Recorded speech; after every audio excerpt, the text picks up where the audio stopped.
Bienvenue sur Binous USA, Binous. le podcast qui vous propose une critique de bière US chaque semaine. Des bayous louisianais, nous vous délivrons nos coups de cœur, conseils pratiques et l'expression cajun de la semaine. Un podcast à consommer Sans modération.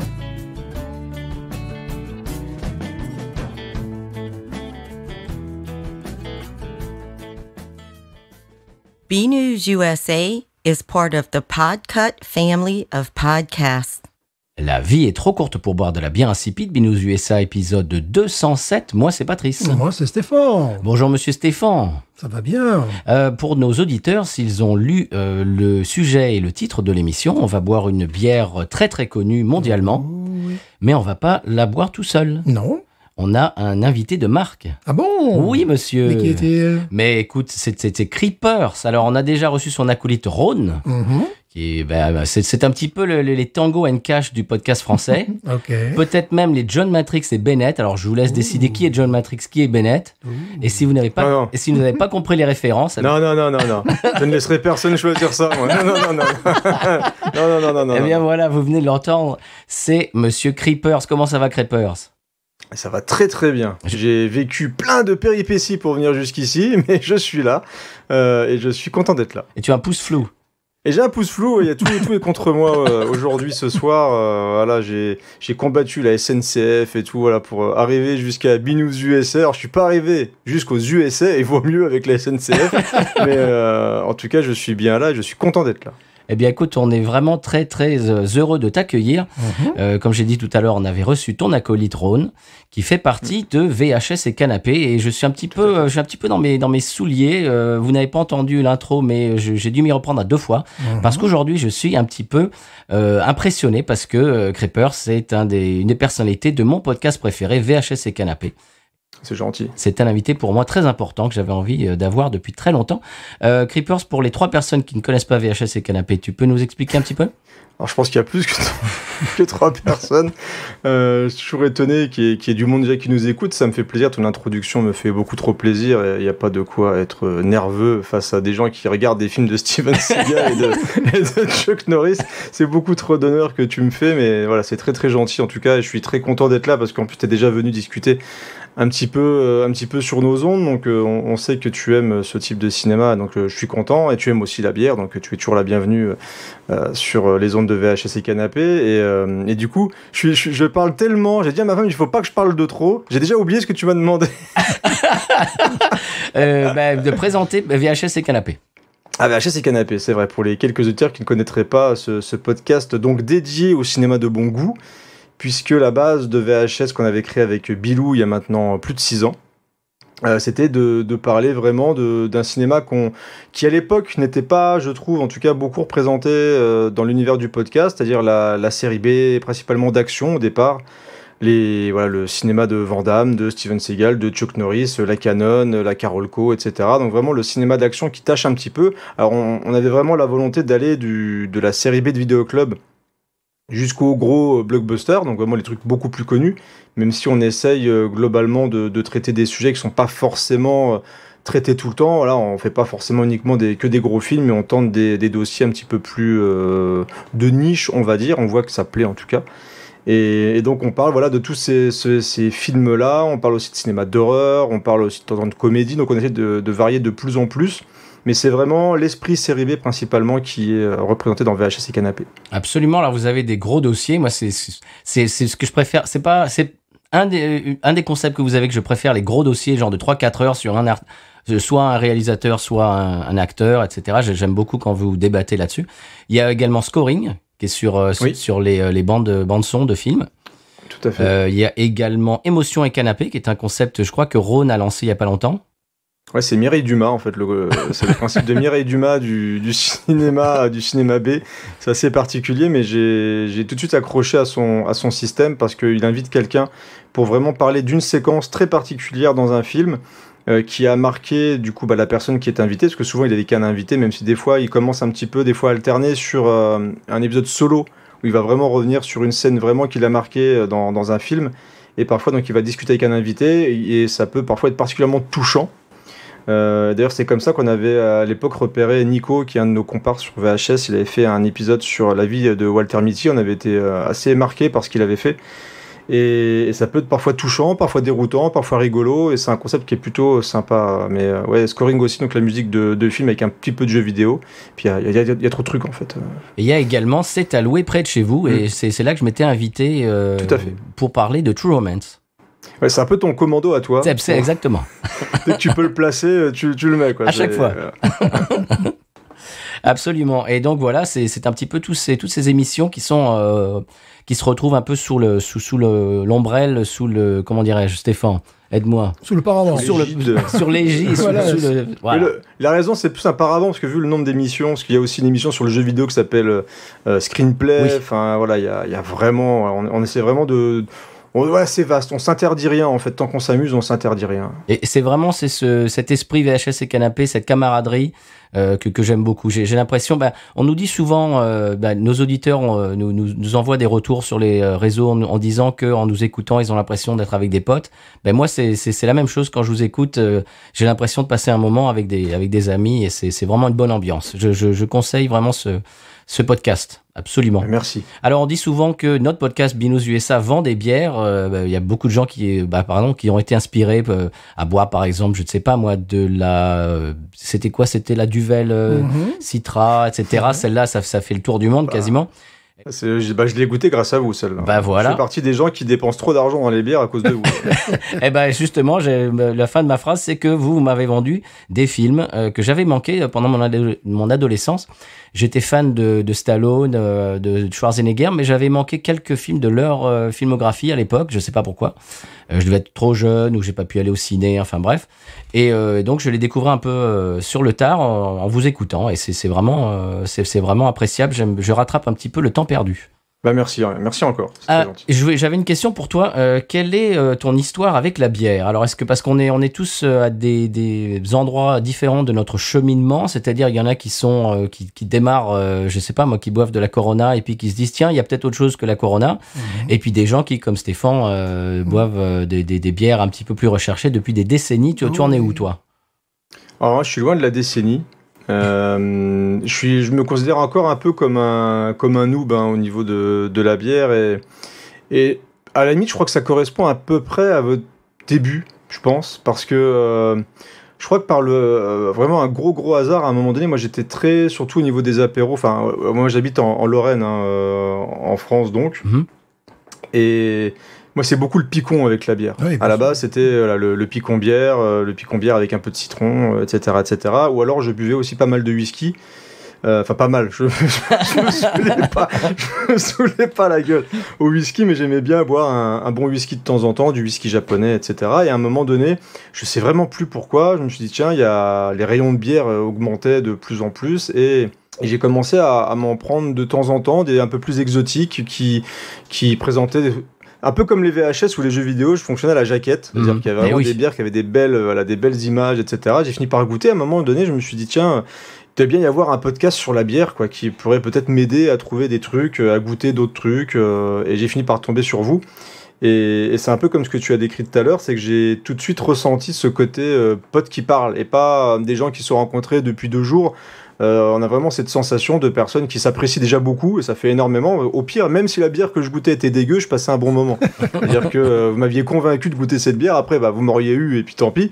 Mais il y a vraiment ce côté de découverte aussi, comme vous habitez en plus assez loin, donc il y avait ces petits détails aussi qui font qu'on a des personnes qui parlent la même langue et qui habitent très loin et qui partagent aussi d'autres trucs autour de la bière. Donc j'avais vraiment accroché là-dessus et j'ai découvert plein de bières, dont la Duvel, que j'ai aussi partagé à plein de potes à moi qui maintenant commencent à boire aussi de la bière et tout, donc je suis assez content là-dessus. Et la Duvel, j'en ai encore bu là il y a pas longtemps. Des fois maintenant j'en prends en 75 centilitres quand les potes viennent à la maison pour qu'on puisse boire ensemble et goûter. Maintenant je prends même de temps en temps quand j'ai des potes qui viennent. Avant c'était vraiment l'apéro, on va dire whisky ou des fois Ricard, pour ceux qui aiment bien, moi j'aime pas trop ça. Maintenant je prévois des bières de dégustation qu'on peut goûter à plusieurs pour tenter des fois d'autres trucs et puis dire tiens, s'il n'y a pas que de la Heineken effectivement à boire en bière, j'ai plein de copains qui s'y sont mis. Et c'est plutôt cool, même des copines aussi qui boivent de plus en plus de bières comme ça et avec plein de parfums différents et tout. Donc voilà mon histoire. C'est la convivialité, puis il y a toute une galaxie de bières à découvrir. C'est extraordinaire. Moi, que j'ai découvert en faisant ce podcast, hein, les stouts, c'était pas vraiment je le dis toujours, c'était pas vraiment mon truc. Et c'était Kevin qui est de l'âge de bière qui nous a envoyé des bières du Québec, et il y avait un stout dedans, et j'ai absolument flashé dessus, et depuis j'adore. Donc c'est cet esprit un petit peu déjà de convivialité, comme tu l'as dit, et aussi de découverte, voilà, d'être un petit peu, comment dirais-je, curieux, voilà, d'essayer de découvrir les styles. T'es détendu quand tu bois une bière. Ouais. Là, pas... Je trouve que t'es détendu, et tu mets le mot, moi, c'est vraiment le côté convivial où tu te dis, t'ouvres ta bière, t'es posé, tu la sers, t'es bien, t'es entre amis et tu partages. Je trouve ça fait partie des bons moments quand tu bois un apéro ou quand tu fais une soirée un peu comme ça, dégustation. Je trouve ça beaucoup plus convivial. Alors, c'est peut-être tout bête, hein, c'est dans la tête, hein, des fois, tu te dis, mais par rapport à d'autres apéritifs, il y a vraiment cet aspect convivial que j'ai vraiment retrouvé, et qui fait que maintenant, pour moi, l'apéritif ou boire un verre avec des copains, là, j'ai prévu ce week-end d'aller le vendredi soir chez un ami. On va se faire une soirée console comme ça avec 2 potes, et je vais ramener des triples carmélites, et lui il va prendre des bières qui viennent de Belgique pour nous en faire goûter quelques-unes. Donc on va vraiment se réunir autour de la bière et du gaming comme des ados attardés, quoi. Mais on va passer un bon moment ensemble, ça va être plutôt cool. Non, puis la Lorraine, c'est une région brassicole de toute manière, de tradition. Bon, je ne parle pas uniquement des bières artisanales, non, mais c'est vraiment des régions. Moi qui viens du Sud, c'était tout à fait le contraire. On avait une très grosse concurrence, et toujours avec le vin. Nous, entre les côtes du Rhône, les costières de Nîmes, tout ça. Donc ça a été une démarche, ça a été peut-être un peu plus difficile, et à l'époque, il n'y avait pas grand-chose sur le marché. Bon, mais bien sûr, il y avait la grande ville qui proposait des bières irlandaises pour la plupart. Je connaissais qu'une bière allemande qui était importée. Les bières anglaises, il fallait aller en Angleterre. Mais bon, comme on avait des copains qui venaient de différentes régions de France, on savait, bon, évidemment, en Alsace, c'était bière et vin. Lorraine, j'avais un copain qui était lorrain, il disait, oui, c'était souvent des bières blondes. Dans mon esprit, ça me rappelle la bière dont j'ai parlé la dernière fois, de bière du Luxembourg, la blonde du Luxembourg, là. Non, c'est de la. Oh j'ai perdu le nom. C'est qu'il y a deux. Il y a la Sagres. Non, la Sagres, c'est autre chose. Ça, il y a Beaufording. C'est un truc. Peut-être. Non, c'est un truc qui commence par. C'était quoi? Ça commence par un B. Je me rappelle plus. Mais vraiment, c'était. Il y a 2 bières vraiment au Luxembourg, je crois, qui dominent le marché. Il y a la Beaufording, il y en a une autre, mais là j'ai plus de tête. Là j'ai perdu le nom, mais là je sais que la Beaufording est beaucoup vendue. Il y a la société qui est sur le Luxembourg, il y en a vraiment 2, mais j'ai perdu l'autre. Parce que je sais qu'il y a des vins blancs, mosellans aussi, mais les gens dans les bars, c'était des demi qui consommaient. C'est beaucoup le demi. Même dans le sud de la France, les gens dans les bars consommaient des demi. C'était très rare de voir des gens consommer un verre de vin rouge au bar, comme ça. Moi, je le faisais, mais c'était complètement la pure provocation, en définitive. Et quant au petit vin blanc, non, c'était plutôt les gens de Savoie ou de la région lyonnaise qui s'ils devaient prendre un verre de vin au bar, ou même parfois région parisienne. Dans le sud, alors que c'est une région de vin en famille, c'était toujours du vin. Et en revanche, dans les bars, c'était toujours de la bière. Et puis la musique, des trucs qui tapaient entre les yeux, quoi. Eh bien, j'ai une petite info en intro, les garçons, que j'avais taquiné la semaine dernière, si vous vous souvenez, chers auditeurs, auditrices. Le fait que Parrish est en train d'étendre sa sphère d'influence. Alors Parrish, pour ceux qui ne le savent pas, c'est peut-être la brasserie, peut-être la meilleure brasserie louisianaise. Oui. On peut le dire. Oui. Hein. Et ils sont en train d'étendre leur sphère d'influence de plus en plus. Alors déjà, ils sont disponibles au Texas, dans le Mississippi et en Floride, en magasin. Et maintenant, c'est au tour de l'Ohio et de la Virginie de recevoir leur bière. Alors, oui, ils sont en train de faire un partenariat avec UPS, qui est une, comment dirais-je, Stéphane? Un peu comme l'équivalent de la Poste. Oui, voilà, c'est ça. Mais c'est une entreprise privée. Je crois que ça existe en Europe. Ouais, bien sûr. Ouais. Et voilà. Et ce qu'on peut faire maintenant en Ohio et en Virginie, on peut commander en ligne sur leur site et on paye $20 de frais de port, quoi qu'il arrive, quoi qu'on commande, et vous recevez le colis à la maison. Oui, c'est vraiment pas mal. Hein. Et donc pour les gens qui sont expatriés comme nous et qui habitent aux États-Unis, je crois qu'ils ont annoncé qu'ils vont ajouter petit à petit d'autres États et petit à petit, bientôt, on va pouvoir avoir des bières de Parrish partout aux États-Unis. C'est une bonne nouvelle. C'est intelligent parce qu'il fonctionne à la demande et ça leur évite d'envoyer des grosses quantités dans des États où les gens pourraient bouder leur bière. Oui. Et donc là, tu le commandes et tu le reçois chez toi. Ouais. Et je me dis qu'un de ces quatre, l'Europe, c'est Le monde. Voilà, le monde, c'est une possibilité. Donc pourquoi pas. Ouais. On vous tiendra au courant au fur et à mesure qu'ils ajoutent des États à ce partenariat. Peut-être bientôt chez vous. Alors, est-ce que quelqu'un d'autre a quelque chose en intro ou est-ce je n'ai plus rien à dire. Tu n'as plus rien. Et toi, Plus Creepers, rien. tu as quelque chose en intro? Eh bien, écoute, non, je pense avoir fait le tour de la question pour l'instant. Très bien. Eh ben, on peut écouter le Sonal et parler de la bière de la semaine. Mhm. C'est parti, Sonal.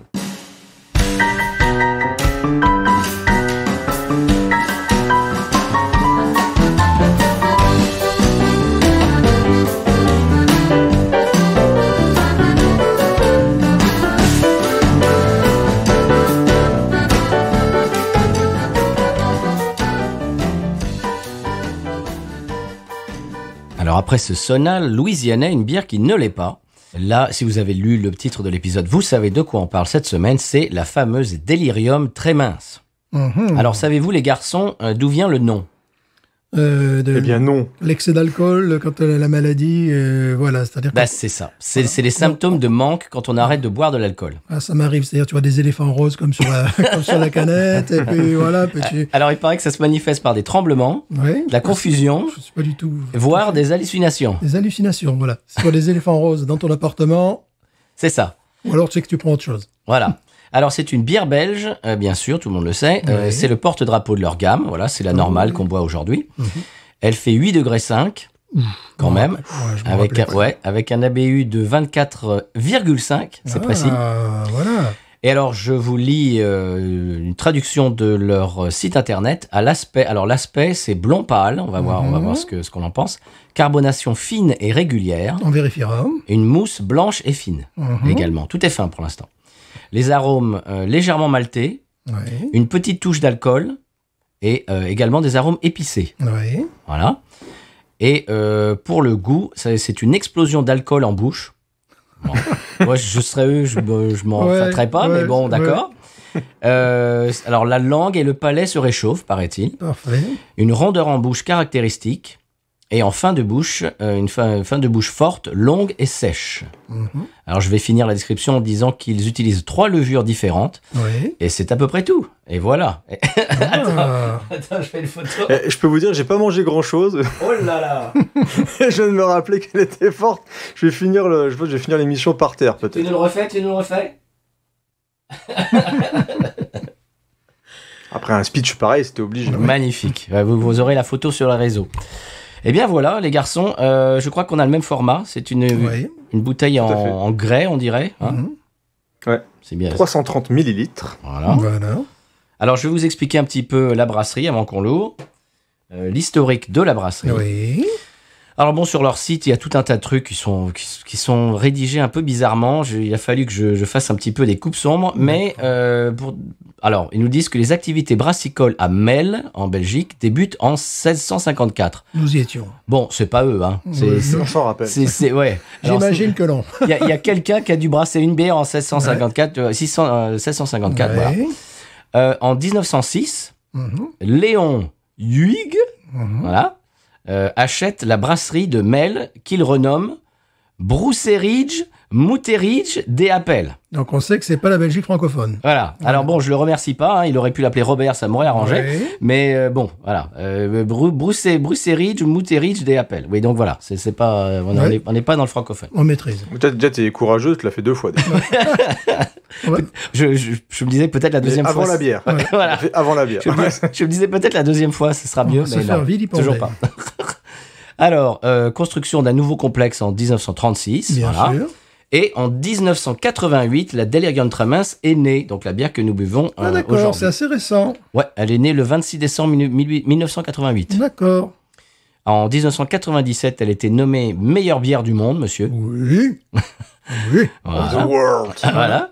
Et médaille d'or en 98, non pas aux Jeux Olympiques, mais au championnat mondial de la bière à Chicago. Et évidemment, fameux championnat mondial de la bière à Chicago. Voilà, et c'est tout ce que j'ai à dire sur cette bière. Eh bien, je la pensais un peu plus ancienne, donc je me dis que j'ai dû la découvrir dans sa prime jeunesse, cette bière. Oh.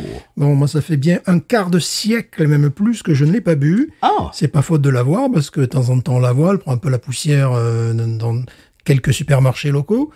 Mais j'étais assez peu enclin, peut-être parce qu'elle ne m'avait pas laissé un souvenir exceptionnel, on va pas se mentir.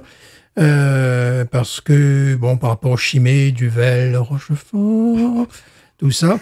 Puis bon, leur truc, bon, ça m'amusait 5 minutes, leur côté éléphant. C'est vrai que ça fait pas sérieux. Ouais, ça fait un côté Mickey. D'ailleurs, tu sais que moi, ça fait partie des bières à cause du dessin. On me dit, ça doit pas être une bière exceptionnelle.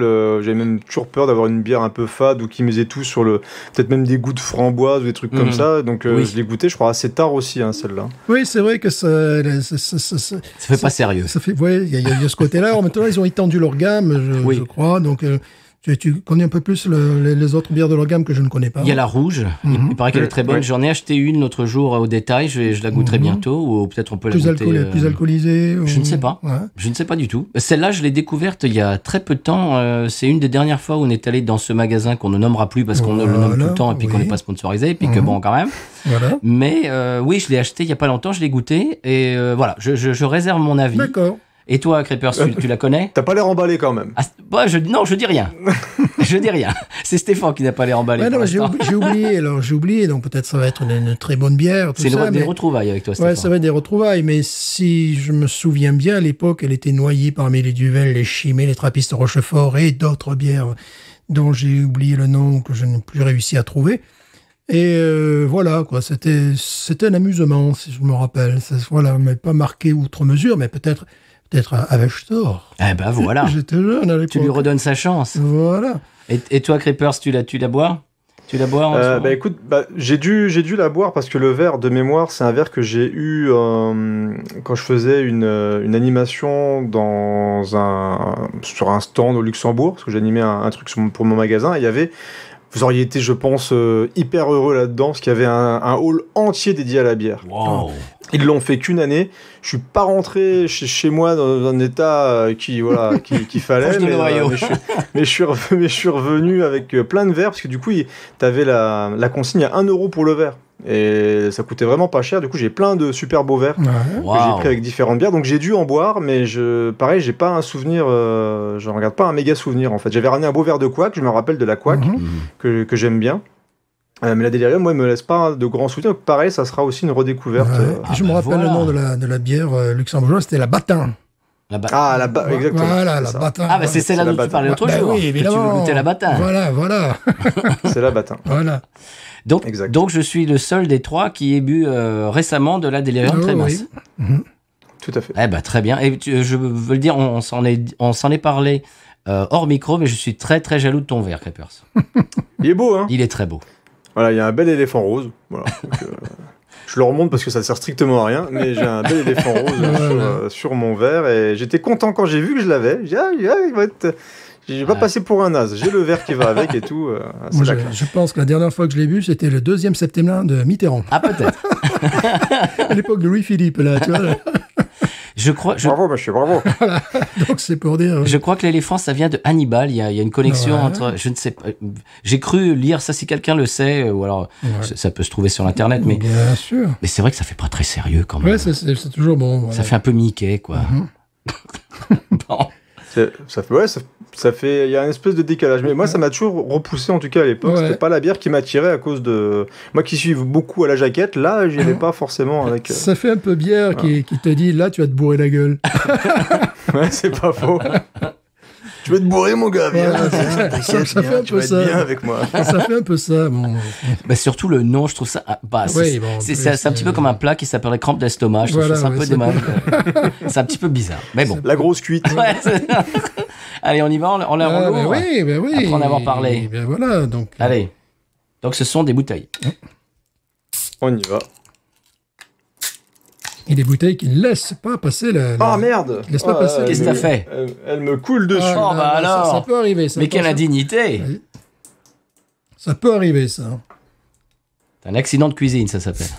Voilà. Eh oui! Ouais, Eh oui. ouais. Moi, je ne dis pas ce que j'en pense pour l'instant. Voilà. Tu ne dis rien. Voilà. Je suis muet. Voilà. Était-elle chère? Ouais, c'était pas donné quand même. Ouais. Ça, c'est aussi un sport de riche, la bière, maintenant. Oh oui.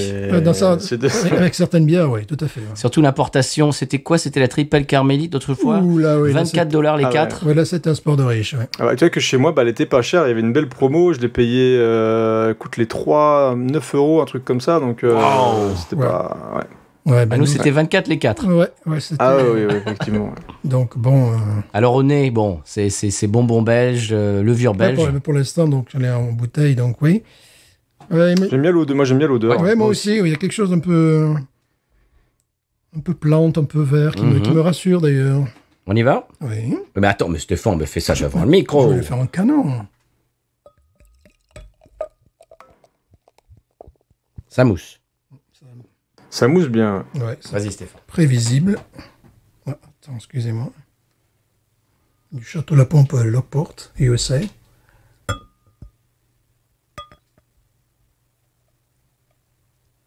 Aucun bruit. Aucun bruit. Mais je trouve qu'elles sont bonnes. Zéro bruit. Oui. Un nez qui se dégage qui me paraît très intéressant. C'est vraiment, oui, c'est la bière belge, la ale bière belge blonde. C'est citronné. Il y a un peu de bubblegum aussi. Ouais, bubblegum. Mais c'est vraiment, moi, il y a un côté un peu sucré qui ressort comme ça. Oui.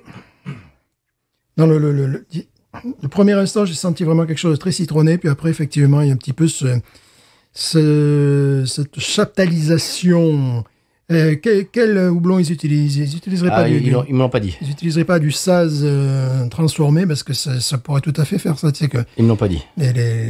les brasseries belges parfois utilisent du Saz, mais non pas pour faire des pilsners, enfin pas pour faire des pilsners tchèques, mais ils les chaptalisent pour faire dans leur style. Et là, bon, ça me donne vraiment cette impression-là. Tu réexpliques ce que c'est que la chaptalisation? La chaptalisation, c'est que du sucre, en définitive, voilà. Ça fait plus classe. Voilà. On emploie aussi pour les vins. Non, c'est très agréable au nez. Ouais. Maintenant, s'ils font la même en plus fort, là, j'aurais peut-être un peu peur. Alors, c'est pour ça qu'il faudrait savoir si la rouge, il y a quoi? La rouge et la noire maintenant, non? Ouais, il y a une cuvée spéciale, je sais plus quoi. Ouais. Il y a un truc vieilli en fût. Enfin, il y a décline un peu.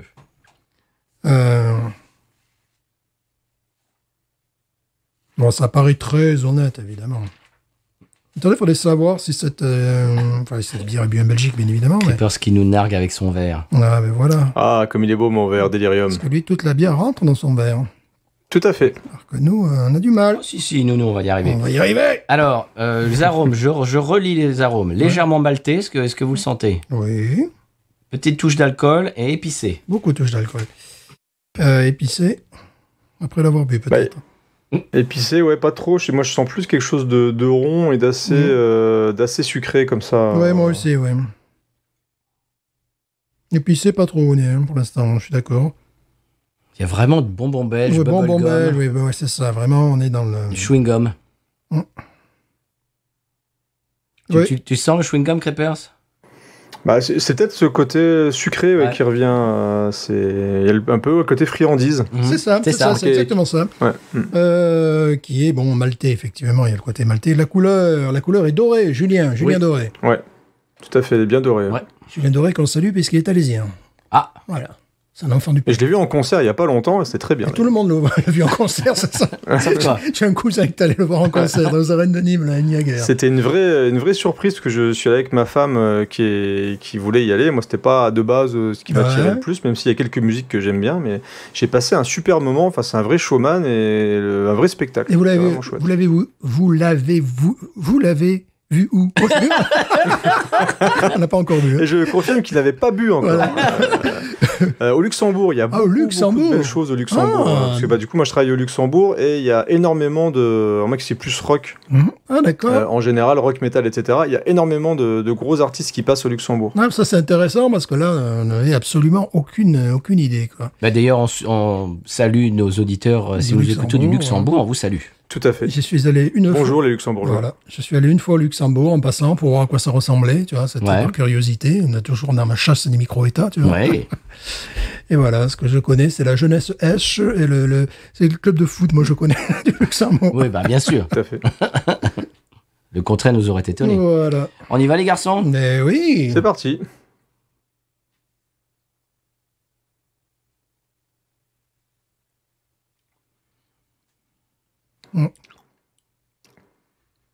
Ouais. Finale sèche. J'aime bien la finale sèche. Finale sèche due côté amer, quand même. Oui. Une véritable amertume. Il y a une vraie amertume. C'est pour ça que l'IBU était le 24.5. J'aime beaucoup. Et c'est même agréable le fait que ça soit un peu sec. Exact. Parce que le début confirme le côté un peu sucré, je trouve. Ouais. Et le fait que ça soit un petit peu plus amer sur la fin, tu te dis heureusement, parce que ça serait que avec le goût sucré, exact. je pense que tu termines la bière, ce serait un peu écœuré. Oui. Que là, le fait d'avoir un petit côté sec, c'est agréable. Alors, il y a un côté caramélisé, mais un côté végétal aussi, plante, que j'aime beaucoup, qui fait sa différence un petit peu, parce que bon, on est un peu dans les classiques de la bière belge, c'est-à-dire, bon, maltais, bubblegum, levure, un petit touche citronnée. Je trouve là, sa petite différence, c'est cette amertume qui est même de l'ordre de la verdeur, là, carrément. Et cette verdeur, je trouve, c'est quelque chose de très, très végétal. Et ça, je ne m'en rappelais plus du tout. Bon, je ne me rappelais plus du tout cette bière. Tu étais peut-être en état de délirium. Voilà. J'avais peut-être bu une chimée avant. Ou peut-être que ça m'avait moins séduit à l'époque, je ne sais pas. Vraiment, je n'ai plus vraiment le souvenir. Je sais qu'en tout cas, c'était certainement pas dans ce format. C'était dans un format un peu plus épais quand on recevait la bière, des bouteilles un peu plus grosses, si je me rappelle toujours, avec ce côté un petit peu en grès, là. Évidemment, l'éléphant rose. Elle était plus trapue, la bouteille. Et je me pose la question, est-ce qu'il n'y avait pas un bouchon à l'ancienne, là, que tu... Ah, peut-être. Que tu vois, comme sur les vieilles bouteilles de bière et de limonade, là. Tu vois, ces trucs en porcelaine. Je me demande... Comme la Fischer. Peut-être que c'est moi qui suis en train de... La Fischer, c'est exactement. Voilà, comme la Fischer. Je rêve de boire la Fischer. C'est un petit moment que je n'avais pas bu. Il y en a plein par chez moi de la Fischer. Oui, c'est vraiment... Voilà, c'est... Plein. C'était la bière que j'adorais boire quand j'allais au stade voir jouer l'Olympique de l'Est en Cévennes. Tu vois, je place mes références. Souvenir. Qui monte en National 2 quand même, s'il vous plaît. Ils la font à tout, la Fischer. T'as la Fischer de printemps, celle de Noël, ils la ressortent dans les restaurants. Chez nous, dans le coin, il y a beaucoup de brasseries. Et t'as beaucoup de brasseries qui proposent justement la Fischer à chaque fois en fonction de la saison. Je trouvais que c'était vraiment une bière honnête pour quelqu'un qui veut débuter justement dans la bière. Je suis d'accord. C'était vraiment une bière, tout ce qui est le plus honnête. Et donc je buvais ma Fischer, je gueulais 2 ou 3 fois, après j'avais plus de voix. C'était les grands souvenirs. Et c'était la Fischer en canette d'ailleurs. Et je l'ai retrouvé la Fischer, mais une seule fois aux États-Unis. C'était la bouteille donc avec le bouchon en porcelaine et en petit format. C'était un pack de 6 petites bouteilles comme ça. Et genre 50 centilitres, 33 centilitres peut-être, je sais pas, c'était assez étrange. Et ils avaient ça en promotion dans un de nos supermarchés. Je ne l'ai plus jamais revu. Alors ça, moi j'ai jamais vu la Fischer. Plus jamais revu. Ça m'aurait attiré l'œil parce que toute mon adolescence, c'était la bière de mon père qui avait donc la bouteille en verre avec le bouchon dont tu parlais tout à l'heure. Et j'ai toujours vu ça dans le frigo. Pendant toute mon adolescence, c'était la bière de mon père. Et très honnêtement, je préférerais boire cette bière que la 1664, qui est bière française qu'on trouve pas partout, mais... Ouais, je confirme, si tu la trouves, c'est vraiment partout, la 16. Toi, t'as la 16, la Heineken, mais la 1664, t'en as vraiment partout. Ouais. J'aime bien la blanche de temps en temps, quand il fait bien chaud dehors, la 1664 blanche, j'aime bien, je trouve qu'elle rafraîchit bien. Et de toute façon, à cause de vous, maintenant, les bières me semblent tellement insipides, les classiques, maintenant, que... Quand j'ai un pote qui me sert une bière, je suis vas-y, tu m'aimes pas. Qu'est-ce qui t'arrive? Surtout que vers chez toi, tu as la Piggy, c'est ça, c'est ce que. Ah oui, t'as Piggy par chez toi, non? Par chez toi, c'est en Lorraine, Piggy, ouais. Ouais, tout à fait. Ah, dis donc, oui, Piggy, c'est l'eau du panier. Il faut que tu ailles faire un tour, parce que. Ah oui, tu connais? Ah bah non, pas du tout. Quoi? C'est vraiment... Oh, mais alors tu vas te régaler. Ouais, je crois que c'est vraiment pas loin de Metz, quoi. Enfin, j'imagine. En plus, d'accord. C'est en Lorraine, donc. Ouais, c'est dans ta région, hein. Ouais. Bah écoute, je vais regarder. Il faudra me filer un peu plus de détails dessus, parce que là, je sais que maintenant j'ai de plus en plus de points de vente, plein par chez moi, au point que t'en es à vérifier au centime près d'un truc à l'autre, machin. Mais c'est sympa parce qu'il y en a vraiment qui font plein d'efforts de faire venir des bières d'un peu partout. Et là où moi j'avais vraiment été hyper surpris, j'étais parti en vacances il y a peut-être 3 ans, et je suis allé dans un rayon en Italie, un rayon de bières, mais de dingue. Il y avait plein de bières justement américaines. C'était au début où je commençais à vous écouter, je crois, de mémoire. Et je suis arrivé là-dedans, j'avais pris une photo, je l'avais mis sur Twitter, je crois, à l'époque, et j'avais plein justement de canettes en métal. Et je commençais à faire un peu le malin. Ma femme me dit, ouais, tu vas quand même pas prendre des canettes en métal. C'est des gars, oui, bah sache que les canettes en métal, ça permet de mieux garder le goût. Ah bon, bah oui, voilà, tu verras, je te ferai goûter. J'ai appris ça dans Binous USA. J'ai dit, ah bon, bah d'accord. C'était où en Italie? Près de Rimini. Ouais, dans le nord, quoi. Vraiment dans le nord. Ouais, c'est ça. Ouais. Et du coup, t'avais vraiment un gros centre commercial. Et vraiment, dans le centre commercial, il y avait un rayon bière qui était immense. Et quand j'ai vu plein de belles étiquettes et tout qui venaient de partout, et il y avait pas mal de bières justement qui venaient des États-Unis aussi. J'en avais pris quelques-unes, il y avait vraiment des merveilleuses. Wow. C'était vraiment très très chouette. Et j'imagine au Luxembourg aussi, tu dois trouver des choses que tu ne trouves pas en France, non? Pas forcément beaucoup. En fait, tout va dépendre vraiment du point de vente. Tu t'en as vraiment certains qui vont être des vrais passionnés de bière, parce que comme on voit quand même qu'il y a un engouement qui s'est refait, tu vois, par rapport au nombre de magasins de bière vraiment qui s'ouvrent près de chez moi. Pourtant, vraiment, moi, je suis pas dans un coin qui est, entre guillemets, c'est pas Paris, quoi. Et tu vois, t'as rien que dans un rayon de, je sais pas, où t'as quelques grands magasins, il y a vraiment 3 gros shops qui sont vraiment spécialisés rien que dans la bière, avec quelques spiritueux, etc. Mais t'as vraiment de plus en plus de concurrence sur des gros points de vente, avec vraiment un choix, mais de dingue, quoi. Et quand tu regardes les hypermarchés aussi, t'as vraiment des hyper qui consacrent de plus en plus de place à leur bière, qui les mettent bien en avant, avec des explications et tout. Et c'est vrai que tu te dis, vous avez quand même une influence de dingue, les gars. Vous vous rendez pas compte, c'est nous, quoi. C'est fou, quoi. C'est évident. C'est fou. Je ne vois pas d'autre. Vous vous rendez pas compte. Je ne vois pas d'autre explication. Mais c'est vrai que tu m'avais envoyé des photos du point de vente dans lequel tu achètes ta bière d'habitude, pour qu'on trouve une bière en commun. Et j'étais assez impressionné par le nombre de références quand même. Je dis au moins on en trouvera une, c'est obligé. Il faudra bien une bière à partager ensemble. Ça fait un moment qu'on en parle, donc il fallait quand même qu'on trouve quelque chose. Absolument. Et je pense qu'on aurait pu faire pire que celle-là. Je sais pas ce que vous en pensez. Elle a un côté très fruité aussi. Ouais. Elle est agréable. Et tu vois, le fait, en la buvant, en parlant, on retrouve le côté convivial qu'on disait tout à l'heure.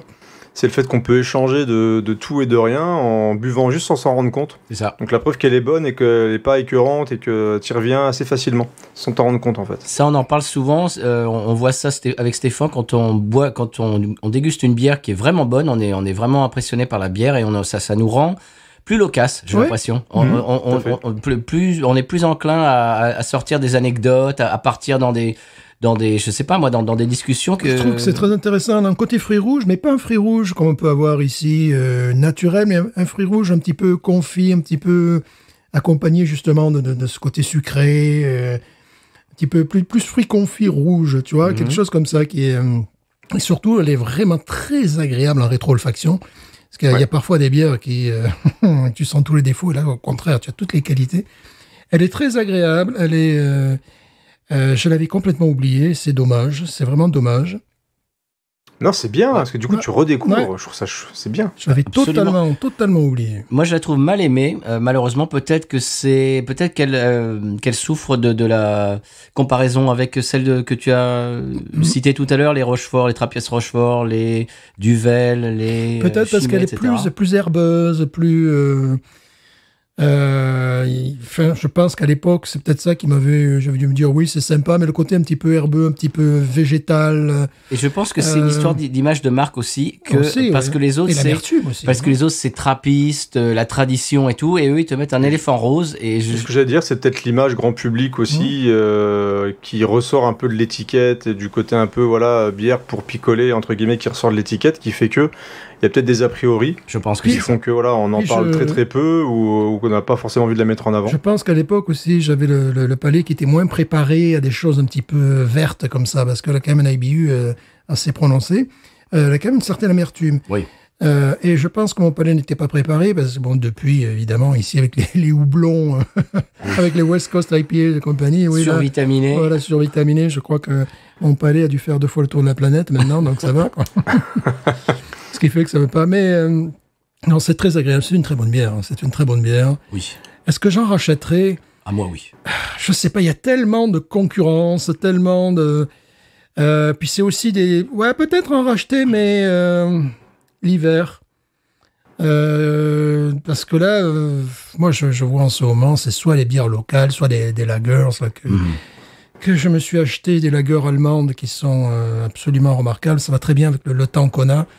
Il fait pas plus chaud que dans le sud de la France, mais il fait une très forte humidité ici. C'est-à-dire, ici, on a 32, 30, 32, 33 degrés. Une semaine, on a eu 37. Là, ça a commencé à être vraiment... Ouais, aussi, il n'y a pas longtemps, on a eu aussi des 39-40. Ouais. Mais, et tu sais, je crois que tu as raison, c'est pas forcément une bière que je boirais quand il fait chaud. Non. Ouais, non, c'est... Même au niveau de quand tu l'as en bouche, quand tu commences à avaler le tout, tu vois qu'elle est comme un petit peu lourde, je trouve. Mhm. Et c'est peut-être pas forcément quelque chose que je boirais avec plaisir à un moment où il fait chaud. Ouais. Il n'y a pas le côté frais d'une Duvel Citra, par exemple, je trouve qu'il rafraîchit quand même bien dès les premières gorgées, même si elle tape aussi un petit peu. Mais au niveau du goût sucré, justement un petit peu rond, même si on revient sur quelque chose d'un petit peu plus amer, au niveau de la dégustation, c'est pas quelque chose que j'aurais envie de boire là en terrasse au soleil, par Non, exemple. non. Absolument. Ouais. C'est quelque chose que je boirais peut-être vers la période de Noël, mais il y a beaucoup de concurrence à cette époque-là. C'est un peu... Donc, à vrai dire, je sais qu'il faudrait que je la boive quand il fait froid ou frais, mais il y a beaucoup de concurrence sur le segment. Alors, c'est assez compliqué. Mais je pense C'est pas une priorité. Mais je Ouais, pense- c'est pas une priorité, je c'est pense- exactement ça. C'est pour ça que je l'ai pas vu pendant un quart de siècle. C'est que ça n'a jamais été une priorité. Hein. Je pense que maintenant, tu vas y revenir. Oui, mais peut-être que j'aurais plus envie d'une Chimay. Tu vois, ou peut-être que j'aurais certainement plus envie d'une Trappiste Rochefort, ça c'est sûr. C'est comme il dit parfaitement, ce n'est pas une priorité dans une gamme de bières. C'est-à-dire, si j'ai envie de boire une bière belge, déjà, je ne l'ai pas forcément... autrefois, on l'avait carrément sous la main. Maintenant, il faut faire un petit peu de route. Mais si j'ai envie d'une bière belge, je sais que je vais taper dans celle que je préfère. Et ça va être une Trappiste Rochefort, quoi. Ou une Chimay en 2, ou une Duvel. Celle-là n'est pas une priorité, même si elle est bonne. Donc, c'est tout simplement, c'est ça. Si je devais séjourner en Belgique un an, oui, bah évidemment, je finirais par la boire, celle-là. Mais d'autres bières que je boirais. Mais un an, quoi. Pas... Voilà. 10 mois, non. Un an. Voilà. C'est-à-dire, la fois où j'étais allé en Belgique, j'ai pas bu cette bière. Enfin, les fois où je suis allé en Belgique, j'ai même pas pensé. Alors que je cherchais, à un moment donné, de la Ciné. Qui était une bière avec une espèce de tour Eiffel, leur logo. Évidemment, j'ai bu de la Chimay, évidemment, j'ai bu pas mal de bières locales. Mais voilà, je crois que tu as tout à fait mis le doigt dessus, quoi. C'est pas une priorité. C'est une très bonne bière, mais ça n'a jamais été une priorité. Voilà, donc t'as un copain qui t'invite, il a que ça, t'es pas mécontent. Oui, il a que ça, il a que ça, je suis content, mais je me dirais, tiens, moi j'aurais pas eu l'idée de l'acheter. Ça serait déjà, tu as eu l'idée de l'acheter, c'est bien. T'as que de la délirium. Oh, c'est bizarre quand même. Oui, c'est bizarre ça. Un gars qui a que de la délirium dans son frigo, c'est... Là, c'est bizarre. Ouais. Bizarre, ouais. Il a la bière, il a le verre, il a aussi le parasol. Voilà. Ça fait un peu silence des agneaux. Après, il va te passer la lotion et il va te mettre dans son donjon. Le fanatique de la délirium. Voilà. Non, sinon, c'est une très très bonne bière. Ah oui, alors maintenant je peux vous le dire. Je l'ai découvert très récemment et je l'aime bien. C'est-à-dire que j'y retourne, j'en rachète et j'en bois pas tous les jours, j'en bois pas toutes les semaines.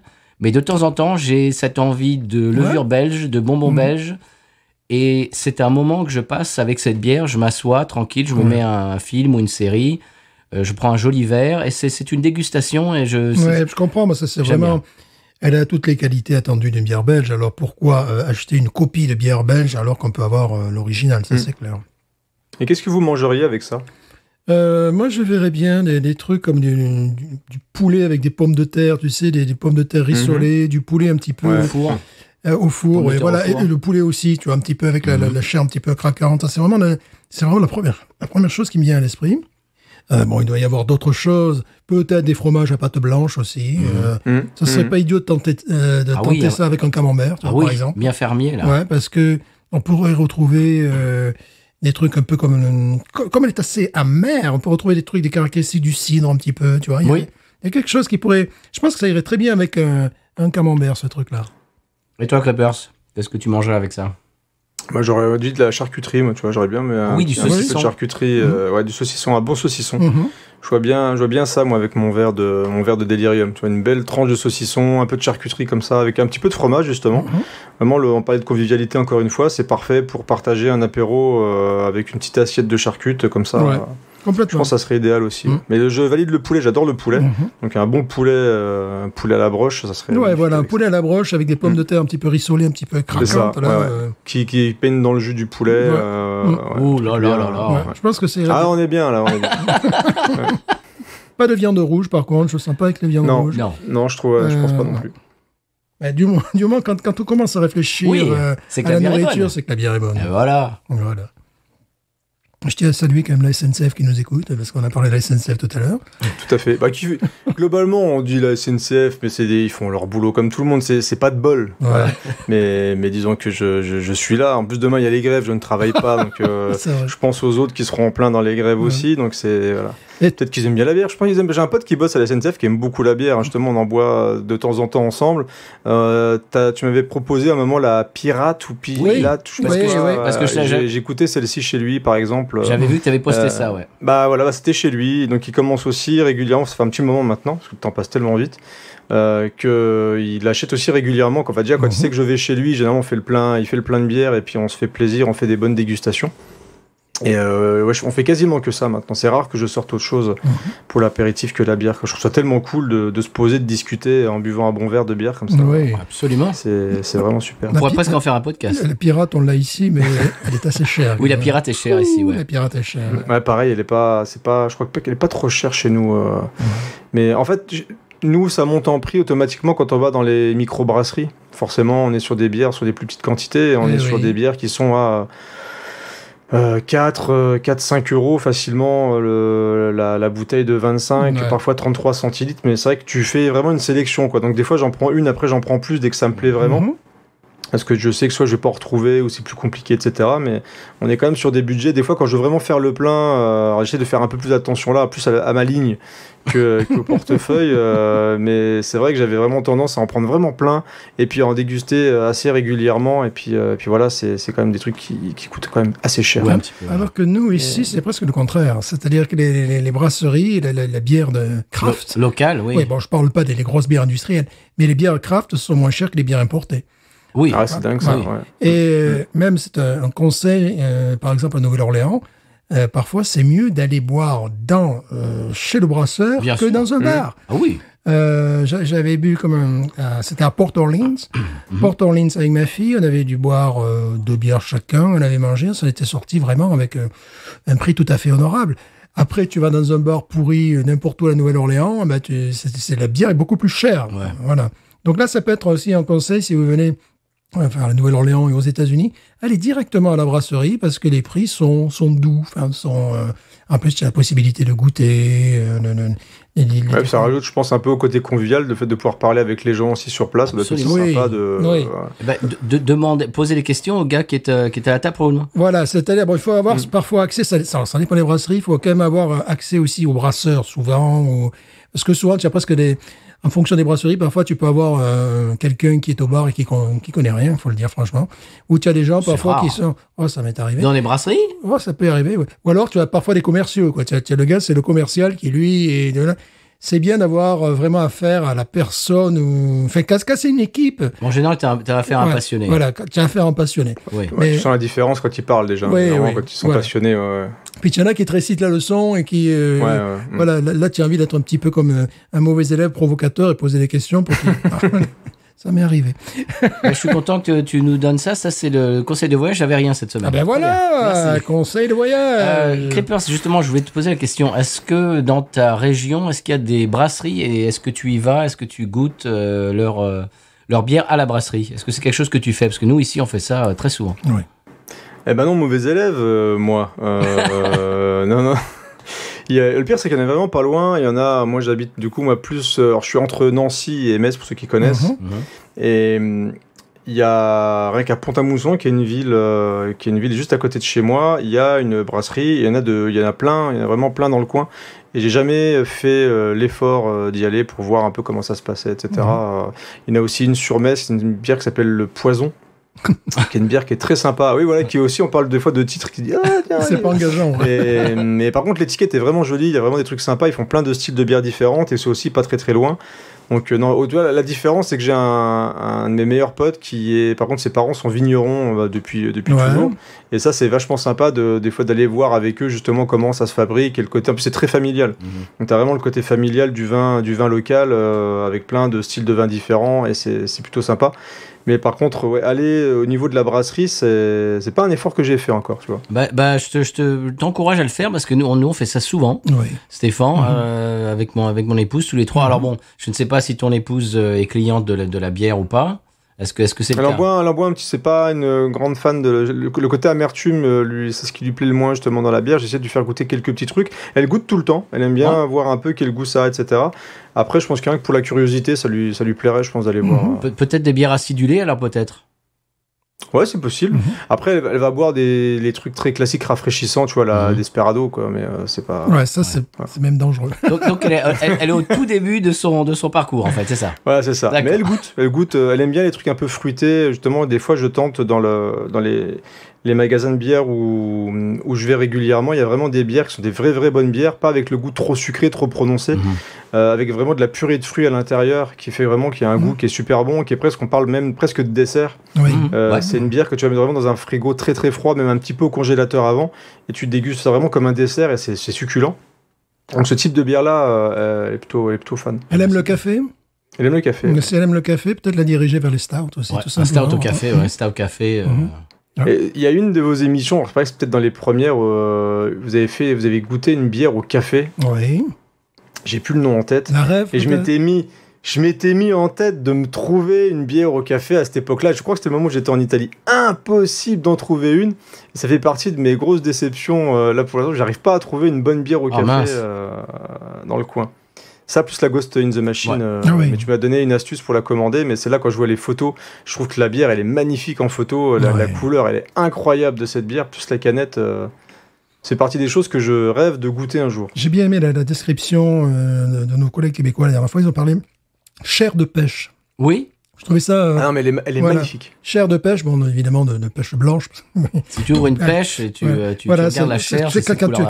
Quand tu l'épluches, véritablement, ce type de pêche-là, tu as effectivement cette couleur-là. Je trouvais ça intéressant parce que parfois, on manque un petit peu de vocabulaire. On est... Oui, elle est dorée. Alors, tu dis ça, Stéphane, parce que dans l'âge de bière, on a bu des bières de chez Paris. Ça, je ne sais pas si on en a parlé la semaine dernière, mais on fait un petit rappel. On sera, nous fûmes. Je ne sais pas au moment où cet épisode sortira. Nous fuserons dans l'âge de bière et ils ont goûté la Ghost in the Machine et la Rêve et 2 bières de Cigar City. Quelle chance ils ont. Absolument. Mais Creeper, je voulais justement te poser la question. Je t'ai posé la question du fait d'aller dans les brasseries parce que c'est très convivial. Et c'est aussi familial parce que, alors justement, je ne suis jamais allé, à part une vraiment qui est une micro brasserie en Provence, mais vraiment des taprooms en France, j'y suis encore jamais allé. Mais aux États-Unis, c'est très convivial, c'est très familial. C'est-à-dire qu'il y a des gens qui arrivent avec leurs enfants, mais les enfants en bas âge, qui courent partout, des chiens, etc. Ah non, alors. C'est vraiment... C'est familial. C'est relax. Beaucoup d'activités aux États-Unis sont relax aussi. Mais alors, justement, je voulais savoir si c'était la même chose en France, mais tu nous diras si tu y vas un jour. On est moins relax en France, de toute façon. On fait plus la gueule, nous. Donc, si on voit des gens sourire, on se méfie. On dit, oh là là, c'est pas... C'est des niais. Je rentre pas là-dedans, ça, c'est truqué. C'est lourd ravi de la crèche, le niais, tu sais. Là, t'aurais vu la tête des gens dans le train. Je vais essayer de prendre le train aujourd'hui. C'était la fin du monde, quoi. Donc, à un moment, voilà. Tu te dis, bon, après, c'est des moments un peu compliqués, mais je vois le délire, effectivement, et ça fait partie des choses que je devrais faire. Après, je repère une. Peut-être à Pont-à-Mousson, c'est pas loin. Faudrait que je regarde. S'il y a des visites, des trucs comme ça, peut-être que je me renseigne pour aller regarder un peu comment ça se passe. Et honnêtement, tu parlais de la Ghost in the Machine tout à l'heure. C'est quelque chose que tu veux goûter. Si tu vas chez Piggy Brewing, ils ont des choses qui s'en rapprochent vraiment très près. Ils font des trucs qui sont en top classe. On a eu 2 fois l'opportunité de boire de leur bière. Mais si, j'en ai acheté. Je suis con, c'est avec un cochon. Ouais, c'est ça. Oui. Mais moi, j'ai pas un accent américain-anglais de ouf, moi. Mais oui. C'est Piggy. Si. J'en ai pris, j'en ai encore dans le frigo. Ouais. J'en ai pris dans ma dernière séance, justement, dans un des magasins de bière. J'en ai vu et j'étais attiré directement par les étiquettes. Donc, si j'en ai pris, je crois que j'en ai pris 3 différentes de chez eux. Ouais. Si. Voilà, On avait goûté la AZ Cabana, c'est AZE accent grave Cabana. Qui était très. Elle était extraordinaire. C'est vraiment du niveau de ce qui se fait ici aux États-Unis. Oui, véritablement. Ouais. Ah bah magnifique, j'irai en reprendre. En plus, maintenant que tu me dis qu'il y a la brasserie directement là-bas, j'irai parce que je crois qu'elle était assez chère dans le magasin en plus. Je m'étais quand même fait plaisir par rapport aux étiquettes justement. Et ouais, j'en ai pris 3 différentes et de mémoire, j'en ai déjà bu 2. J'avais passé un super bon moment en les dégustant. Donc j'avais juste pas compris le nom avec mon Piggy. Pas très bon. Piggy. Ok, j'en ai déjà prise effectivement. Voilà, absolument. Non, sur leur site, ils expliquent toute l'histoire du cochon, pourquoi ils se sont appelés ainsi, de ça. Ouais, tu devrais taper ça dans les moteurs de recherche, tu verras, je pense que c'est vraiment pas très loin de chez toi. En parlant, j'ai fini mon verre. Tu fais ça par exemple un samedi, j'imagine que la taproom, j'imagine qu'ils incluent les enfants, etc. Et vous faites une samedi, tu t'assois dehors avec le gamin qui joue, machin. Et ce qui est génial dans une brasserie, tu vas dans la taproom et tu peux goûter, des petits samples, des petits fours, genre un tout petit peu, tu vois, ils ont des petits. Puis tu vois, tu demandes, tiens, j'aime bien ce type de bière, qu'est-ce que vous avez qui s'en rapproche et tout. Puis ils peuvent te faire goûter des petits, vraiment une gorgée. Puis tiens, oui, c'est vraiment une expérience qui est complètement différente d'acheter ça en magasin et de le ramener chez soi, quoi. Puis il n'y a pas meilleure période là en ce moment chez nous, là il fait beau, c'est l'été, pour aller justement essayer de temps en temps de... J'irai. Eh ben voilà. Je promets, je le signe. Eh ben voilà.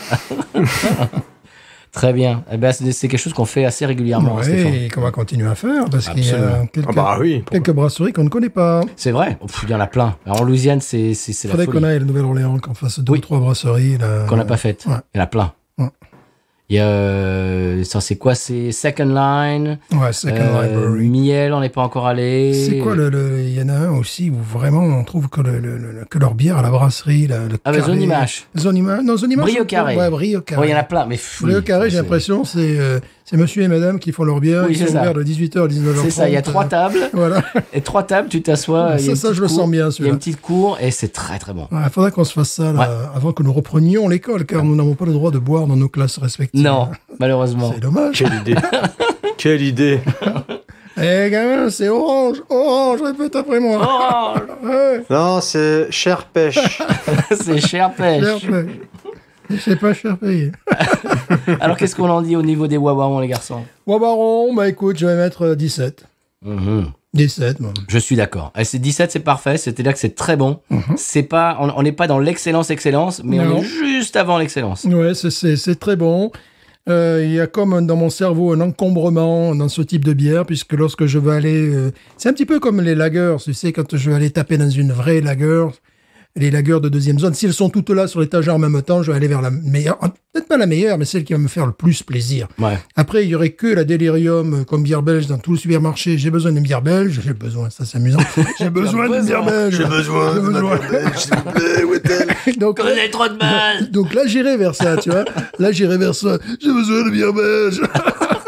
Ça, l'esprit VHS. J'en peux plus de ces bières de merde. Bière belge. Donnez-moi de la délirium, s'il vous plaît, je me tremble. Donc, tu vois, Monsieur l'éléphant, donnez-moi ma bière. J'ai des flashbacks. Si j'étais dans cet état-là, tu vois, oui. Mais il y a toujours sur cette liste, j'ai 3-4 noms à mettre avant, quoi. C'est un petit peu le problème. Mais elles sont différentes. Il y a le podium. Parce que, bon, qu'est-ce qui se rapproche dans celle que tu as citée, qu'est-ce qui se rapproche de celle-là?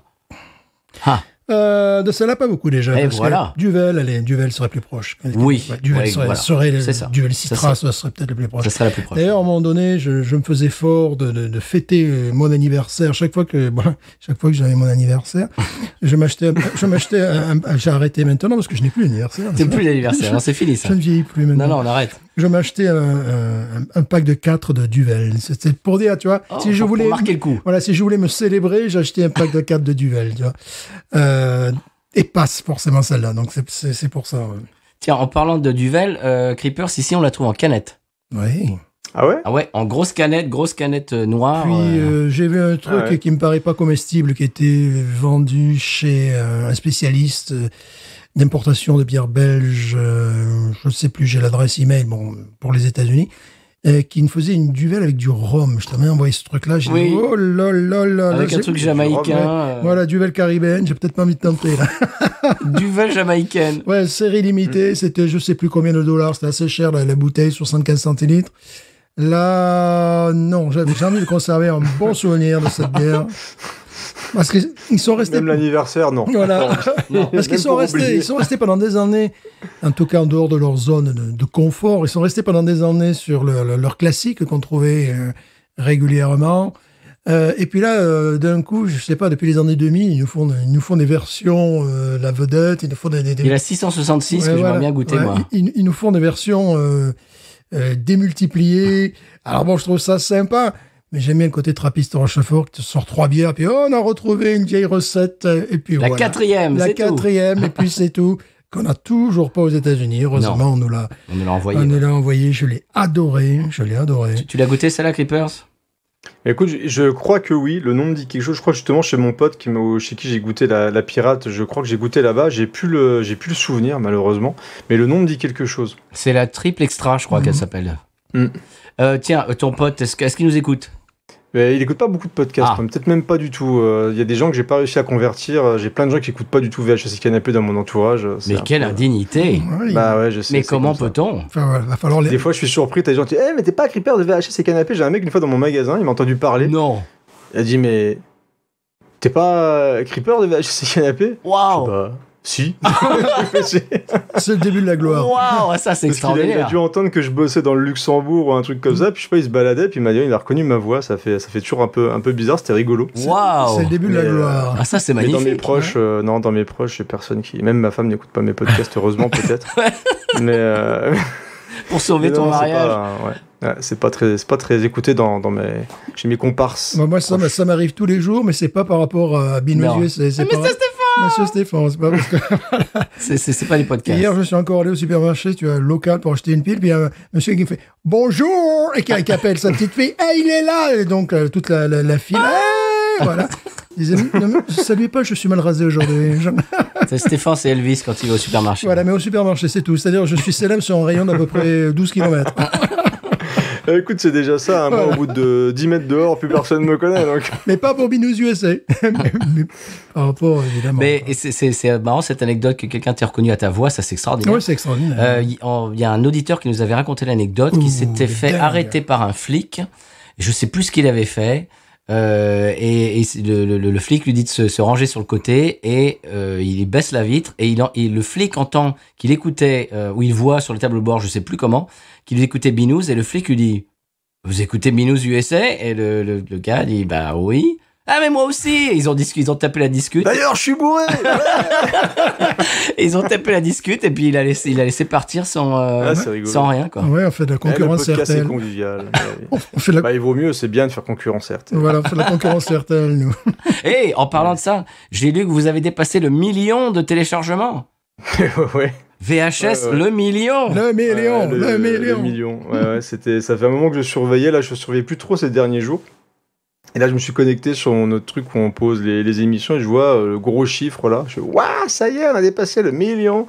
Donc j'ai envoyé les messages aux copains et tout. Je dis, les gars, on a dépassé le 1 million de téléchargements, c'est incroyable. Donc en 6 ans, moi, je me rends même pas compte en fait de c'est beaucoup, pas beaucoup. Oh, tu vois, c'est énorme. Truc, voilà. Mais je dis, ouais, symboliquement, tu te dis, c'est dingue. C'est parti vraiment des étapes où on se dit, putain, on a été téléchargé 1 million de fois, quoi. C'est énorme. C'est 6 mois de On de la te raconte, d'accord. Mais c'est énorme. Ouais, mais même rien que déjà 6 mois dans de la te raconte. C'est énorme. Bon, c'est quand tu vois le nombre de papis, mamies, tout ça qui écoutent On de la te raconte et que tu te dis des gens qui ont écouté Steven Seagal et Chuck Norris, ça fait quand même beaucoup. Au départ, quand on a lancé tout ça, je me suis jamais dit qu'on allait avoir 1 million de téléchargements sur des podcasts comme ça. Donc c'est fou. En plus, on s'amuse tout le temps, donc ça fait pas partie de nos priorités de faire 1 million de téléchargements. C'est le mec qui se la pète un peu. C'est genre, oui, je m'en fous un peu. Vous savez, moi, j'aurais que 10 auditeurs qui m'écouteraient, je ferais la même chose. Mais ça s'entend en plus. Ça s'entend que c'est. Ouais, faites ça par passion et par bonheur de le faire. Quoi. Sur YouTube, tu aurais reçu un joli cadre avec le triangle YouTube. Là, vous avez atteint le million de... Les millions. Et j'aurais eu des sous, surtout. Oui, surtout, oui. Là, j'ai pas de sous. Ça m'en coûte plus que ça ne m'en rapporte. Sauf s'il y a de la musique derrière. Alors là, tu les vois, les youtubeurs, ils peuvent pas entrer dans un bar dès qu'ils entendent oh, il y a de la musique. Oh là là. On va se faire striker. Ça se dit en toutes les langues. Ça c'est le... Barrez-vous, il y a de la musique. Ça se dit en français, en anglais, toutes les langues. C'est un gars qui passe avec la fenêtre baissée, avec la musique. Oh là là, oh là là. Ouais, mais je te garantis, là, tous les youtubeurs que je regarde, ils peuvent pas entrer dans les bars. Oh, il y a une soirée. Oh non, là, je vais rester à l'extérieur, ou je vais couper ma caméra, ou voilà, enfin des trucs. Bon, nous, on s'est fait virer Spotify à cause de ça. Ouais, mais on les aime bien. Ouais, vachement. Bref. Je sais même plus, parce que pourtant, nous, après, c'est peut-être pas... Dans les extraits qu'on diffuse, il y a beaucoup d'extraits de films, quelques morceaux comme de bande originale, parce qu'il y en a dans Scoring, donc je sais même pas si on est encore sur Spotify, je n'ai jamais fait attention. Et c'est ça qui est rigolo, je pense que mes collègues m'insulteront, parce que je m'occupe de la mise en ligne et tout, et je suis nul. Je suis nul sur plein de trucs, c'est-à-dire que il y a pas longtemps, j'ai remis ensemble, parce que on est à la base, on avait commencé chez PodCloud, on a eu un compte sur Ocha, et à un moment, j'étais tellement un galérien que je mettais d'abord le podcast sur Ocha, ensuite je devais le mettre quand même sur PodCloud, qui me mettait des trucs partout. Et je me dis, ça se trouve, on n'a pas un nombre d'écoutes réelles, donc on a peut-être plus, mais on sait pas. Enfin, on a discuté ce week-end, on m'a dit, normalement, c'est les moyennes bases, donc ça se trouve, vous faites plus, donc tant mieux. Mais je sais même pas si on a encore écouté sur Deezer, si on a encore écouté sur Spotify. J'ai même pas le nombre d'écoutes précis, je fais pas attention du tout. Là, j'ai une moyenne mensuelle, et là, je m'en suis réintéressé là en regardant. Je me dis, c'est quand même cool, on a quand même pas mal d'écoutes tous les mois, donc c'est quand même sympa. Et là où on fait attention beaucoup, nous, je pense que pour vous, c'est pareil, c'est les retours sur les émissions. Ouais. Et c'est là où t'es content, c'est quand tu vas avoir des gens qui ont vraiment écouté l'émission et qui vont te dire ouais, j'ai kiffé, là j'ai mis justement quand on a mis différents trucs là il y a pas longtemps, les réactions sur les émissions, sur les posts, sur le fait que l'émission marche bien, tu vois, les gens sont contents, ils passent des bons moments, ils échangent avec nous, ils parlent de films, ils parlent de plein de trucs et c'est cool parce que tu te dis t'accompagnes les gens sur la route, t'accompagnes les gens dans le train, t'accompagnes les gens quand ils bossent, voilà, si on peut à la fois se fendre la gueule, leur apprendre des trucs et puis déconner, enfin c'est génial. Je peux te dire déjà que tu m'as accompagné sur la route. Il y a un endroit avec mon groupe qu'on joue qui est à 1h45 minutes de chez moi et j'ai fait... c'est l'intro d'un podcast quoi. Ouais, c'est ça. J'ai fait la route en réécoutant, je sais plus si c'était la première fois et depuis je l'ai réécouté l'épisode sur Steven Seagal. Et on en parle souvent dessus. Écoute, le trajet m'a paru genre comme si ça avait passé quelques minutes quoi. Et c'est voilà, oui, je te confirme que tu accompagnes des gens. Moi, c'est pas possible parce que je travaille à 1,1 km de mon école. T'as même pas fini le générique au bout d'une semaine. Voilà, c'est le truc. Des fois, maintenant, je ne mets même plus la radio, j'écoute le moteur de la voiture. Moi, j'étais à 7 minutes de mon travail. Maintenant, je vais être à 45 minutes. Ouais, donc, 45 je vais vous écouter encore plus qu'avant. 45 minutes. Mais c'est le meilleur compliment. Je veux dire, quand t'as des vrais retours sur des émissions et que tu fais pas ça dans le vent, parce qu'au bout d'un moment, quand tu poses des trucs et que t'as pas de retour et que tu sais pas si les gens apprécient, s'il faut améliorer quelque chose, ce qui va pas, etc., c'est un petit peu pas pénible, mais moi je fais vraiment ça pour de l'échange avec les gens principalement, c'est de partager un truc, et si t'as pas le retour des gens qui t'écoutent, c'est un petit peu dommage. Absolument. Et si tu partages pas, je trouve, en plus toi, si on communique pas avec les gens, je trouve ça aussi dommage de pas échanger, c'est pour ça qu'on aime bien aussi des fois inviter les auditeurs sur les émissions, parce qu'on a envie de donner la parole à tout le monde pour qu'ils puissent nous dire moi aussi j'aime Commando quoi, moi aussi j'adore ce film, c'est rigolo, en plus c'est des films, à un moment donné tu n'en es pas là pour se prendre la tête, demain si tu me vois demain très sérieusement te dire oh, toi t'aimes pas un film de Steven Seagal, dégage de là, t'es un vrai naze. Je dis, non, c'est normal de pas aimer les films de Steven Seagal. C'est comme si tu disais à un auditeur, la Heineken, c'est la meilleure bière du monde et c'est moi qui ai raison. Je dis, non, on sait très bien que c'est pas la meilleure bière du monde, la Heineken. Non, ça, c'est les supporters du PSV Eindhoven qui considèrent que la Heineken, c'est la meilleure bière du monde. Alors, est-ce que la Heineken serait la Steven Seagal de la bière? Oui. Parce qu'elle est pour tout le monde, mais ça fait partie des bières. C'est pour ça que la comparaison est bonne, parce que tu te dis, des fois on est là, t'as beaucoup de... Je mets toujours les crochets avec cinéphiles, que j'aime pas ce thème-là, qui vont dire que tel film va être plus logique à regarder que tel truc machin, c'est plus, respectable. Si tu passes un bon moment autour d'une Heineken avec un pote après avoir bricolé ou je sais pas quoi, tu tapes une Heineken, t'es content, à un moment donné, voilà, c'est une bière qui est grand public, je la trouve partout, c'est des bières que tout le monde boit, donc voilà, après, Ce qu'il faut, c'est un peu comme au cinéma, c'est des fois s'ouvrir un peu et puis goûter peut-être d'autres bières aussi, mais il n'y a pas de raison de détester la Heineken. J'imagine regarder Fun in Acapulco avec Elvis avec un pack de Heineken. Là, ça doit être merveilleux. Elvis, il chante en espagnol. Vous avez jamais fait le film d'Elvis? Voilà. Non, je crois même pas, parce que moi, il y a un film qui aurait pu rentrer dans le cadre-là. Ça aurait été Booba Otep avec Bruce Campbell, un film que j'aime beaucoup, qui est vraiment un excellent film où il joue justement un soi-disant Elvis, qui aurait vieilli, qui serait toujours vivant. C'est un film. Vous l'avez vu celui-là? J'ai commencé l'autre jour. Ah, ça c'est. Ouais, il est dans une maison de retraite. C'est génial, hein. En fait, c'est dans une maison de retraite, effectivement, et donc alors j'ai plus le nom de tous les personnages, mais par exemple, Bruce Campbell, qui est le héros de la trilogie Evil Dead de Sam Raimi, joue lui, il croit dur comme fer, donc il est le Elvis, le vrai Elvis, qui l'a vieilli, il est en maison de retraite. Et en fait, dans le film, les anciens se font attaquer, c'est un super beau film sur la vieillesse, sur le temps qui passe et tout, par une espèce de momie, c'est un film d'horreur fantastique, un peu dramatique aussi, où les anciens se font tuer par une espèce de momie. Et ce qui est marrant, c'est que sur un plot de départ qui est très nanardesque, mais vraiment tu peux tomber facilement dans le n'importe quoi absolu, ils ont réussi à faire un très beau film, très digne sur la vieillesse, et justement je trouve que Bruce Campbell en Elvis, il est excellent. Donc c'est un film que je ne peux que conseiller, même aux personnes qui écoutent l'émission, c'est un très chouette film. Voilà. Booba Otep. Il faut savoir qu'en 1990, la première fois que je suis venu aux États-Unis, il y avait encore pas mal de gens qui pensaient qu'Elvis n'était pas mort. Ça faisait 13 ans qu'il est mort et enterré, mais il y avait des gens, et notamment il y avait un gars qui était le cousin d'un copain qui arrêtait pas de me dire « Et si c'était sa thèse de base, il tenait absolument à ce qu'Elvis soit vivant. » C'était basé là-dessus, justement, sur cette légende que Elvis ne serait encore vivant. Voilà, lui, il était complètement là-dedans. Bon. C'est marrant parce qu'il y a 2 jours, je t'ai envoyé une vidéo, Stéphane, sur YouTube. Oui, c'était Elvis, il a trouvé Elvis. En fait, que j'avais déjà vu d'ailleurs. Il est quoi ce gars? Il est pasteur. Et le truc de la vidéo, c'est que c'est Elvis qui a fait semblant d'être mort et puis maintenant il est pasteur et tu vois le gars en train de chanter. C'est vrai qu'il a une voix qui s'apparente à celle d'Elvis. Une façon de bouger. Encore pas trop. Enfin bon. Donne Elvis qui aurait vieilli, quoi. Voilà, qui a 70 ans aujourd'hui. C'est l'avantage. Voilà. Il y a des gens qui ont des morts de pas, quoi. Qu'Elvis est encore vivant. Moi, maintenant, ça devient de plus en plus difficile. Oui. De plus en plus difficile. Comme dirait Pierre Dac, plus ça va, moins il y aura des gens qui ont connu Napoléon. Ouais. Là, c'est pareil. Là, c'est pareil. En 1990, c'était encore, tu vois, Elvis aurait eu 55 ans, quoi, tu vois, à l'époque. Donc, ça reste un peu il y en a qui étaient là, non. Et puis, il y avait un acteur qui... comment il s'appelle cet acteur qui tu sais, Gérard Depardieu. Hulk en français, là, tu vois. Lou Ferrigno. Lou Ferrigno. Pas lui, l'autre, celui qui jouait le scientifique, qui se transformait, Louis Ferrigno, justement. Ouf, alors moi je connais que Lou Ferrigno. C'est un gars qui est super connu, qui a été qui a tourné avec Presley. Ah non, ça me dit rien du tout. Justement, celui qui joue le rôle du scientifique, je l'ai vu dans des nanars avec Elvis, il était là, il était quoi.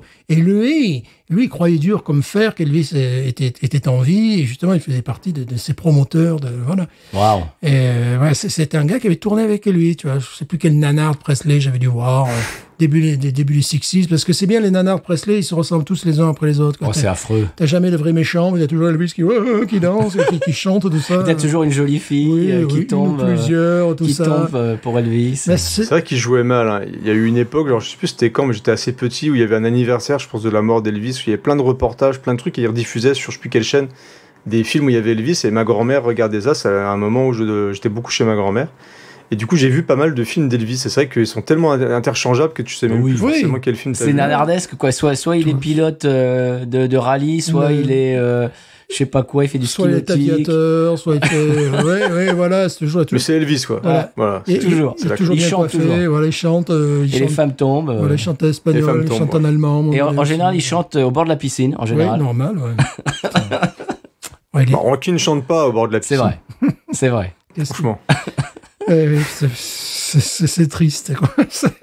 Eh oui, je crois que c'est un petit peu ce qui a, moi à mon avis, qui a créé un petit peu qui a un peu désintégré son âme, quoi, parce que quand les 10 ans dans ta vie, où t'es dans ta trentaine, dans milieu de vingtaine jusqu'au milieu de ta trentaine, où t'es dans la force de l'âge, t'as de l'énergie et tout, et il était obligé de faire ces nanars. C'était les super Scopitones, quoi. Mais c'était nul. Voilà, avec RCA sortait l'album, voilà, la BO. Mais la BO avec des chansons, mais imbitables. C'est justement c'était devenu une marque, de toute façon. Voilà. Je pense que ses agents ont beaucoup joué là-dessus. J'ai pas vu moi le film de Baz Luhrmann, mais il semblerait qu'il était pas super bien entouré, quoi. C'est ça qui est amusant, par exemple le film Fun in Acapulco, qui est peut-être un des summums de la connerie, quoi. J'ai commencé à le regarder l'autre jour. C'est un summum. Et tu as l'album, tu as une chanson rajoutée, et la chanson rajoutée est fantastique. C'est Slowly But Surely, avec la guitare, tu sais, avec le son fuzz. Ouais. C'est tout ça, mais elle n'est pas dans le film. Dans le film, tu as Elvis qui chante en espagnol. Parce qu'il devait avoir un trou sur la BO, il leur en manquait une et ils ont mis ça. Je sais pas, c'était vraiment 13+2, tu vois, et tu as cette chanson Slowly But Surely qui était vraiment ça tranchait, quoi. C'était du rock'n'roll, quoi, véritablement. Avec fuzz guitare, c'était à l'époque, surtout c'était en 63 ou 64, c'est vraiment tout début de 64, je pense, de ce style de guitare. Ouais. Et tout le reste, c'est de la merde, quoi. C'est ce que tu disais, Creepers, il était très mal entouré. Il avait son manager qui ne voyait que l'argent, c'est-à-dire tout ce qui est artistique, mais vraiment, il n'en avait rien à cirer. Pour lui, c'était que les dollars. Et les autres personnes dans son entourage, c'était des gens qui étaient des yes men, c'est-à-dire qu'ils payaient en fait, c'était les amis de longue date, mais c'était lui qui payait leur salaire. Et donc à chaque fois qu'ils disaient n'importe quoi, il disait oui parce qu'il leur payait leur salaire. Bon, je veux dire, c'est comme ça que tu arrives à jouer dans des gros nanars qui ne fonctionnent qu'avec ton image, quoi. Donc ils ont pris n'importe quel scénario que personne ne voulait. Ils ont mis Elvis dessus, ça cartonnait parce qu'il y avait Elvis dedans, quoi. Donc du coup il a pris l'argent, certains en ont profité. Et puis il a mal fini, le pauvre. Tu peux être le plus célèbre des gens, on s'était mal entouré. Et les gens continuaient à aller voir ça au cinéma, donc son manager continuait à booker les films, et puis voilà, c'était une espèce Ce qui est intéressant, c'est de voir les gens quand tournait avec lui, qui avaient donc un deuxième rôle, ou voilà, ça. Et là, après, tu t'amuses, tu le retrouves dans les séries des années 70, ou des nanas aussi, pareil. Tu vois, c'est très amusant de voir c'est les gens qui l'accompagnaient, puis tu avais toujours son groupe de musiciens qui était caché quelque part. Voilà, soit ils étaient officiellement musiciens, puis il y avait toujours l'occasion de chanter. Mais voilà, maintenant. Toujours à chaque fois, c'est nous sommes dans la cuisine. J'adore faire cuire des œufs. Voilà, c'était complètement. Est-ce que tu veux les jus d'orange? C'était complètement surréaliste. Mais King Creole, quand même, je voudrais... Ouais, c'était un petit peu avant tout ça. Voilà, je voudrais extraire ça de sa filmographie. King Creole, ça se passe dans le quartier français, à New Orleans. Loving You, les chansons sont bien. C'était bien. Après, dès que ça a été en couleur, ça a été un peu plus difficile. Dès qu'il est revenu de l'armée, déjà. Ouais. G.I. Blues passe encore. Je crois que le dernier film, il a fait un film après qu'il soit revenu de l'armée, qui était un film dramatique dans lequel il chantait moins, et ça a moins marché. Il y a un western que j'ai jamais vu, il s'appelle Charro. Ouais. Charro, celui-là, je l'ai jamais vu. Mais il y en a un, je sais plus comment ça s'appelle. Où il est barbu, il a un chapeau de cow-boy. C'est marrant parce qu'on parle de deux choses en même temps. Il a fait son Ciao Pantin. Voilà. Ouais, il y a un film, je crois que c'est juste après qu'il soit revenu de l'armée, et qui était un rôle plus dramatique. C'était genre un peu à la Brando, à la James Dean, machin. Et vraiment, c'est un film qu'il a vraiment aimé tourner et tout. Et ça n'a pas marché, ça fait un flop. Et donc son manager a dit oh non, arrête, on arrête ça. Les trucs avec des vrais scénarios, non. Il faut que tu sois à Hawaï, au bord d'une piscine, avec un petit. Arrête de faire la gueule, Elvis. Voilà. Pas la gueule. Plusieurs fois. Et que tu fasses clap, clap, clap, clap. Puis c'était un cinéma en couleur, donc il fallait des couleurs, vraiment. Et ben voilà, on parle de VHS. Mais voilà, c'est ça le Delirium. On est dans le thème. Voilà. On est dans le thème. Et ben justement, on pourrait passer sur les coups de cœur, monsieur. Est-ce que vous avez des coups de cœur? Je n'ai pas de coup de cœur. Comment ça? Je n'avais pas prévu de coup de cœur. Bon, monsieur Creepers, est-ce que monsieur Creepers a des coups de cœur? Ouais, j'ai un coup de cœur. En fait, j'en ai profité qu'au moment où tu m'as demandé de te faire un coup de cœur.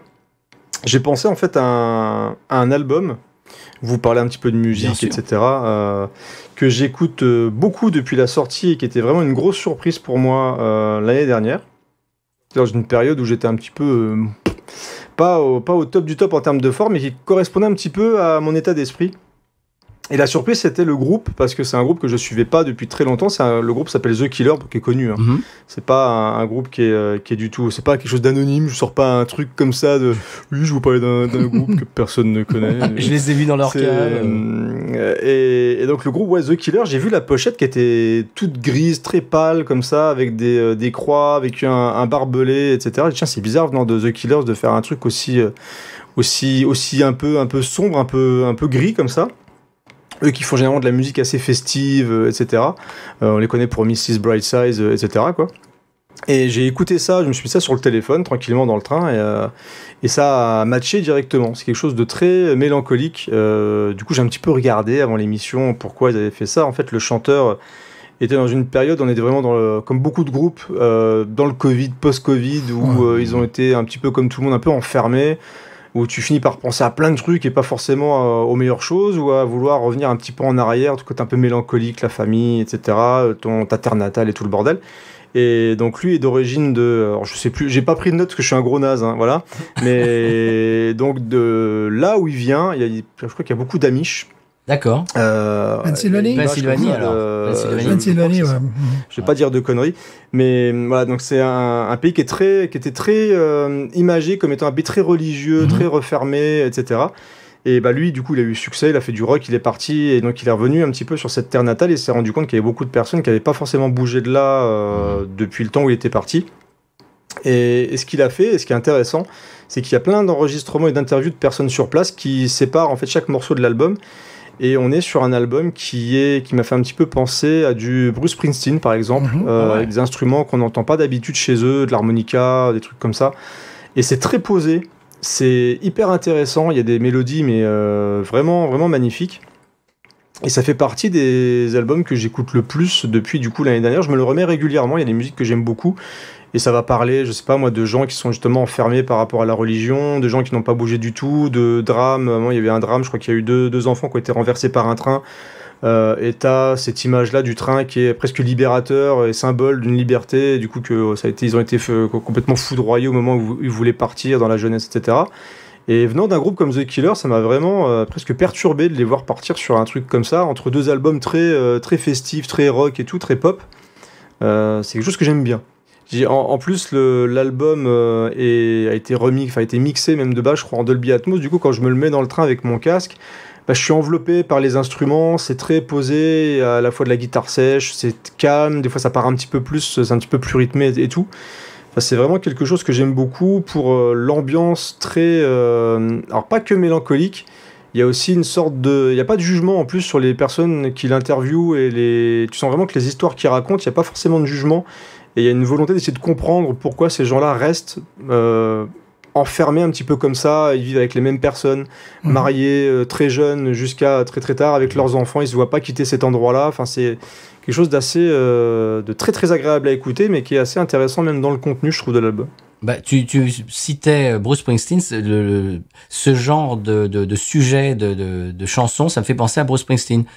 Ah, mais tu reconnais l'influence complète, hein, c'est franchement ouais. Quel est le titre de l'album ?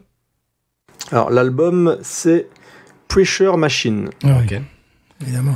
Tu parlais de c'est ce qu'on appelle ici Small Town USA, c'est-à-dire vraiment des petites villes, des villages où les gens ils sont nés là, ils ont grandi là, ils sont allés à la high school locale, ils se marient avec la personne qu'ils ont rencontrée au lycée, et puis ils ont des enfants. Ici, c'est comme ça. Hein. C'est comme ça. Puis...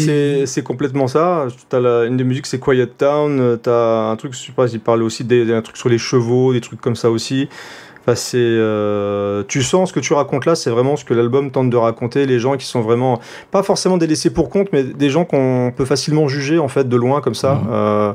Il y a eu beaucoup ça pendant les élections aux États-Unis, je trouve, pour tout ce qui était Trump. On avait vraiment cette image là de gens consanguins, tu sais, la massacre à la tronçonneuse, tu vois, après vraiment cette code presque parodique où on a vraiment que les clichés de ces gens de rural, mais qu'on aime bien regarder, se moquer, mais qu'on n'aime pas, on s'intéresse pas forcément. Et on a eu le cas aussi en France il y a pas longtemps avec les élections, avec l'extrême droite qui revient très très fortement en France, et on a plutôt tendance à montrer ces gens-là du doigt et à les mépriser plutôt qu'à essayer de les comprendre. Et je trouve qu'il y a une démarche dans cet album-là d'aller un petit peu au-delà de ça. Ça, je trouve intéressant aussi, et musicalement, c'est très très bien. Non, aux États-Unis, il y a une véritable fracture qui est pas nouvelle, mais qui est de plus en plus large entre la ville et la campagne.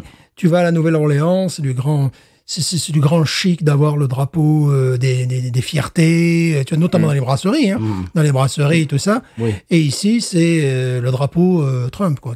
Oui, et les drapeaux, genre, on soutient la police. Oui, voilà, des choses comme ça. Mais un endroit qui m'avait complètement interloqué, c'était justement en Géorgie, tu as Atlanta, qui est une des villes les plus dynamiques, qui est énorme, qui est une ruche énorme. et tu te retrouves à peut-être 70-80 km de la ruche et tu es dans une cambrousse où il n'y a même pas un panneau. C'est-à-dire que tu es obligé de t'arrêter pour demander aux gens, mais où est-ce que je vais? Parce que là, je sais plus où je vais, quoi. Les gens te disent, ben là, vous continuez sur 200 mètres, vous allez atteindre telle station-service et après, vous tournez à droite. Il n'y a même pas une indication. Alors que tu es à Atlanta, tu as 8 files de bagnoles de chaque côté.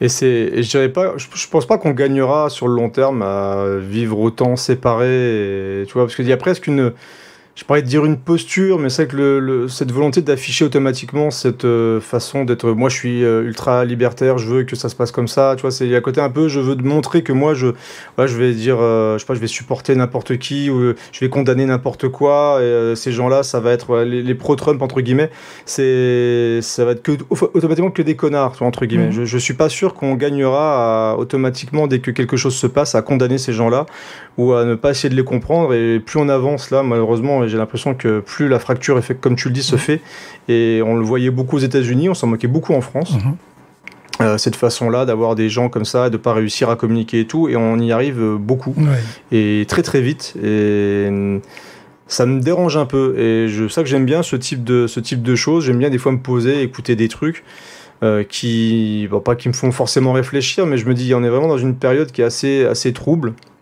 Quand on voit qu'on peut même se faire menacer des fois parce qu'on va supporter un film sur Twitter, c'est quand même assez dramatique. mais vraiment au sens large, dans la vie réelle et publique, tu vois quand même qu'il y a cette façon qu'on a à ne plus du tout s'écouter, et on arrive dans des extrêmes dans les deux. C'est-à-dire ceux qui vont vraiment condamner beaucoup trop vite et ceux qui vont peut-être attaquer beaucoup trop fort, mais on a cette façon de juger les gens. Surtout qu'ici, il n'y a pas de classe intermédiaire.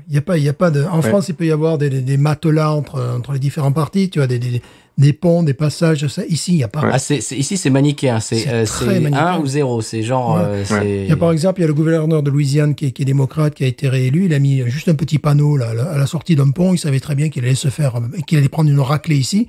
Mais il s'en fout parce que la Nouvelle-Orléans, il a un quartier où 99% des gens vont voter pour lui. Il y a quand même eu des votes lors des précédentes élections. Je ne sais pas, lorsque Trump a été élu la première fois, il y avait quand même des gens qui avaient voté à 99% Clinton dans certains quartiers de la Nouvelle-Orléans et qui ont voté ici à généralement 77-78% pour Trump. Donc c'est vraiment c'est énorme. Mais après, c'est pas 50, pas 50-40. Non. Mais moi, ce que je vois depuis qu'on est arrivé, c'est que depuis Trump, il y a maintenant on parle politique. C'est-à-dire qu'avant on le gardait un peu pour soi et puis on était ensemble et machin. Et depuis Trump, il y a des gens qui me disent ah ouais mais toi de toute façon t'es démocrate et puis machin t'es mon démocrate préféré. Tu vois maintenant on parle de politique. Mais je trouve ça un peu dommage. Mais et c'est de façon tu veux, c'est de façon on juge maintenant les gens avec leur affiliation politique et on en parle ouvertement alors qu'avant tout le monde s'en foutait. Il y avait une possibilité de bascule en plus à l'époque. Moi, j'avais un très bon ami à moi qui était républicain et qui disait au bout d'un moment, bon, ça va les républicains, je vais voter démocrate. Tu vois, qui était capable de faire ça, de faire la balance. C'est absolument maintenant, ça fait partie de ton identité. Oui, c'est complètement et c'est tout. Et c'est comme c'est PSG Marseille, enfin tu vois, t'es soit l'un ou soit l'autre. Et surtout, c'est comme si tu ne pouvais pas en sortir. C'est ça. C'est-à-dire que ces gens qu'on voit dans la misère et qu'on aime laisser dans la misère justement parce qu'on les regarde un petit peu de travers et limite ils l'ont cherché, c'est un peu de leur faute. On les juge et on va pas essayer de comprendre pourquoi justement telle ou telle action, pourquoi ils vont aller voter pour Trump qui est un extrême qui est pourtant on devrait comprendre, c'est logique qu'ils aillent par là parce qu'à un moment donné ils en ont un petit peu ras-le-bol qu'on les laisse de côté et peut-être que lui va faire quelque chose. Donc c'est un petit peu un signal d'alarme, mais c'est. Et j'ai retrouvé donc du coup c'est dans l'Utah. L'Utah, d'accord. C'est les Mormons alors. Ça se passe. D'accord. Exactement. En plus, on nous avait reproché de. Les Mormons, les Amish. De confondre les deux, exactement. On avait reproché aux gens de faire la différence. Et c'est dans la ville de Nephi qu'il habitait à l'époque. Et donc voilà, c'est un État qui est très affilié justement sur les Mormons et donc ça l'avait intéressé de retourner là-bas pour voir ça quoi. Donc désolé d'avoir mis un peu trop de sérieux peut-être. Non, c'est bien. Écoute, la discussion part où elle part. L'Utah qui est un des plus beaux États des États-Unis, c'est absolument magnifique pour la nature, je parle. Tu as des décors, justement là, tu as des décors westerns de folie. Ça ressort dans quelques musiques d'ailleurs aussi. C'est sublime. Eh ben, dis donc, voilà, c'est un beau coup de cœur ça, Monsieur Crepers. Ouais, vraiment, c'est un album que j'aime vraiment beaucoup et j'en avais parlé un petit peu, mais c'est un des albums du groupe forcément qui est pas forcément ressorti le plus parce qu'il est beaucoup plus pas confidentiel, mais ils ressemblent tellement pas à ce qu'ils font d'habitude que je pense que ça peut-être moins plu aux fans aussi, c'est possible, mais moi j'aime beaucoup. Ah bah, c'est très beau. On va rester dans la musique avec mon coup de cœur. Sinon, il y a Commando aussi. Il y a Commando aussi. Je crois que t'aimes bien, je crois. Je suis obligé, hein, j'ai un contrat. Oui, t'es obligé. On va rester dans la musique. Moi, je vais vous parler d'une série qui se trouve sur Hulu aux États-Unis. Alors, chez vous, je ne sais pas. Il faudra chercher. Ça s'appelle Roadies, tout simplement. C'est une série qui a été créée, écrite et réalisée par Cameron Crowe. Ça te dit quelque chose, bien sûr, Cameron Crowe, Creepers. Ouais. Almost Famous, voilà. Et Jerry Maguire. Voilà, absolument, Jerry Maguire. Si vous avez aimé le film Almost Famous, vous allez aimer Roadies. Alors, comme son nom l'indique, c'est une série qui suit une ribambelle de personnages qui travaillent tous en coulisses de la tournée d'un groupe. Alors, je crois que c'est un groupe fictif, c'est un groupe qui n'existe pas, mais vraiment, c'est assez prenant. Et chaque épisode... Fictif. Ouais. Et chaque épisode est une ville différente. C'était là, je crois, le premier épisode. Ils arrivent le matin à Nouvelle-Orléans, ils sont dans le Superdome, et puis, ils sont en train de monter la scène, et puis machin. Et puis le deuxième épisode, ils sont à Atlanta, je crois, etc. Et donc, on suit chaque épisode dans une ville différente de la tournée. Et alors, mention spéciale. Alors, c'est très bien fait. On voit les coulisses et tout. Moi, j'aime bien Luke Wilson qui est dedans, qui fait son Luke Wilson avec son air un petit peu débonnaire, avec son sourire un peu genre je suis un petit peu non, je sais pas que je suis très beau, mais en fait, je suis quand même beau. Enfin, tu vois, c'est genre. Ça fait partie des gens que j'aime bien un peu. Hein, il me fait un peu ça aussi à Paul Rudd, c'est un peu des acteurs. Ouais, c'est ça.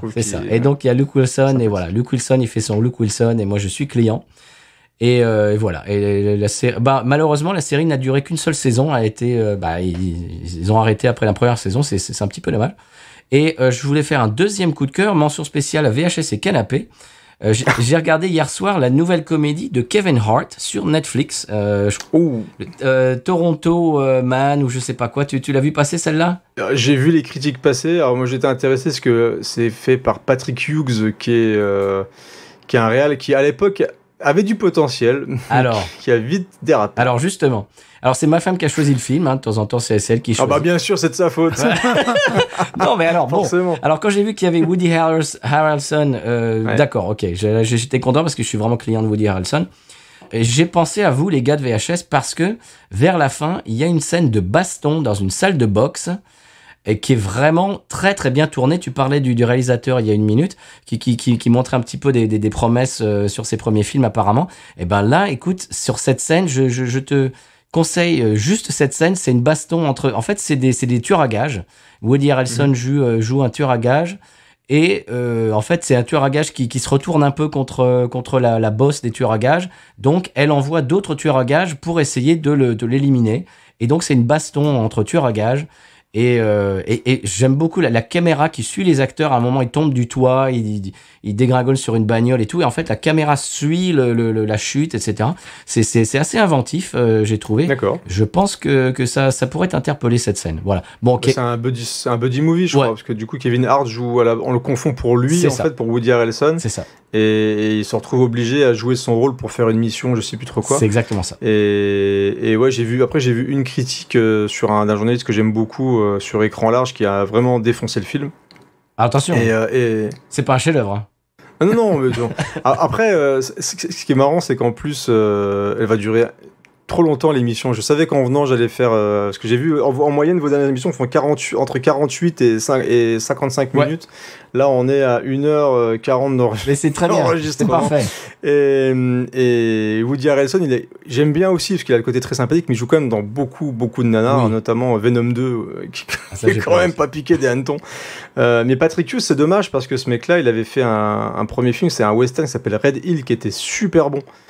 Et il a fini par aller sur Expendables 3. Et je me dis, tiens, c'est une bonne idée, c'est un jeune qui sait tourner des scènes d'action, qui est sec, etc. Et c'est le pire d'Expendables, qui est le plus lisse, qui est le plus mou, qui est le plus Jones, alors on n'a aucune volonté de vouloir du Jones dans les Expendables. Non, et il a enchaîné avec, alors moi qui ai un petit coup de cœur, mais tu sais, qui gratte un peu, qui pue des bras. C'est Hitman Bodyguard avec Ryan Reynolds, qui est sur Netflix si tu veux. C'est un buddy movie pareil, avec Samuel Jackson aussi, qui est plutôt rigolo, que pas, voilà, mais tu te dis bon, c'est un peu gras avec je pense avec une Heineken, ça passe. Ben là c'est pareil. Par exemple. Voilà, c'est pareil. Je vais pas te dire que c'est le film de l'année, mais il y a Kevin Hart qui cabotine et si on est client de Kevin Hart, ben on sera client. Woody Harrelson. Je le connais, je vais regarder. Voilà, Woody Harrelson qui fait complètement l'inverse, tu vois, c'est genre le straight man et c'est le clown blanc et Kevin Hart c'est l'Auguste. Et ce qui est rigolo d'ailleurs, c'est que Woody Harrelson il joue un tueur à gages et son père dans la vraie vie était tueur à gages pour la mafia. Ah ouais, d'accord. Donc ça c'est assez rigolo. Et bon, voilà, c'est pas un mauvais film, je te dis, il y a eu J'ai passé un bon moment. Voilà, j'ai passé un bon moment, on a rigolé avec ma femme et on a rigolé de Kevin Hart et puis de si tu veux un petit peu du contraste entre les deux, évidemment le grand costaud et le petit voilà. Et donc c'est assez rigolo. Cette scène, quand tu le regarderas, tu penseras à moi, la scène dans la salle de boxe. Je trouve que c'est assez bien tourné, je trouve que c'est assez bien ficelé. Voilà. Ok. Bah, je regarderai, pour te faire plaisir. Voilà, merci. Bon, voilà, je te le dis d'avance, c'est pas le film de l'année. Hein. Et qu'est-ce que tu avais pensé de Nobody au passage ? Nobody, j'ai bien aimé. Donc tu parles du film avec le monsieur qui joue dans Breaking Bad. Oui, c'est ça. J'ai plus Kirk Oden, je ne sais plus quoi. Oui. Eh ben écoute, c'était une bonne Bob Odenkirk. Voilà. J'ai mélangé le nom et le premier. Kirk Oden Bob. Ouais, je suis cinéphile. Et écoute, oui, bonne surprise parce que on est quand même dans un décalque de John Wick. Oui. On a enregistré une émission. Ça se trouve, vous la diffuserez largement avant nous parce que c'est moi qui la monte cette fois. Donc, voilà. Et donc c'est un décalque de John Wick. Et moi j'avais 2-3 petites craintes, aussi par rapport au réal qui avait fait un truc qui s'appelle Hardcore Henry, qui est un film qui était filmé en première personne comme un FPS, voilà.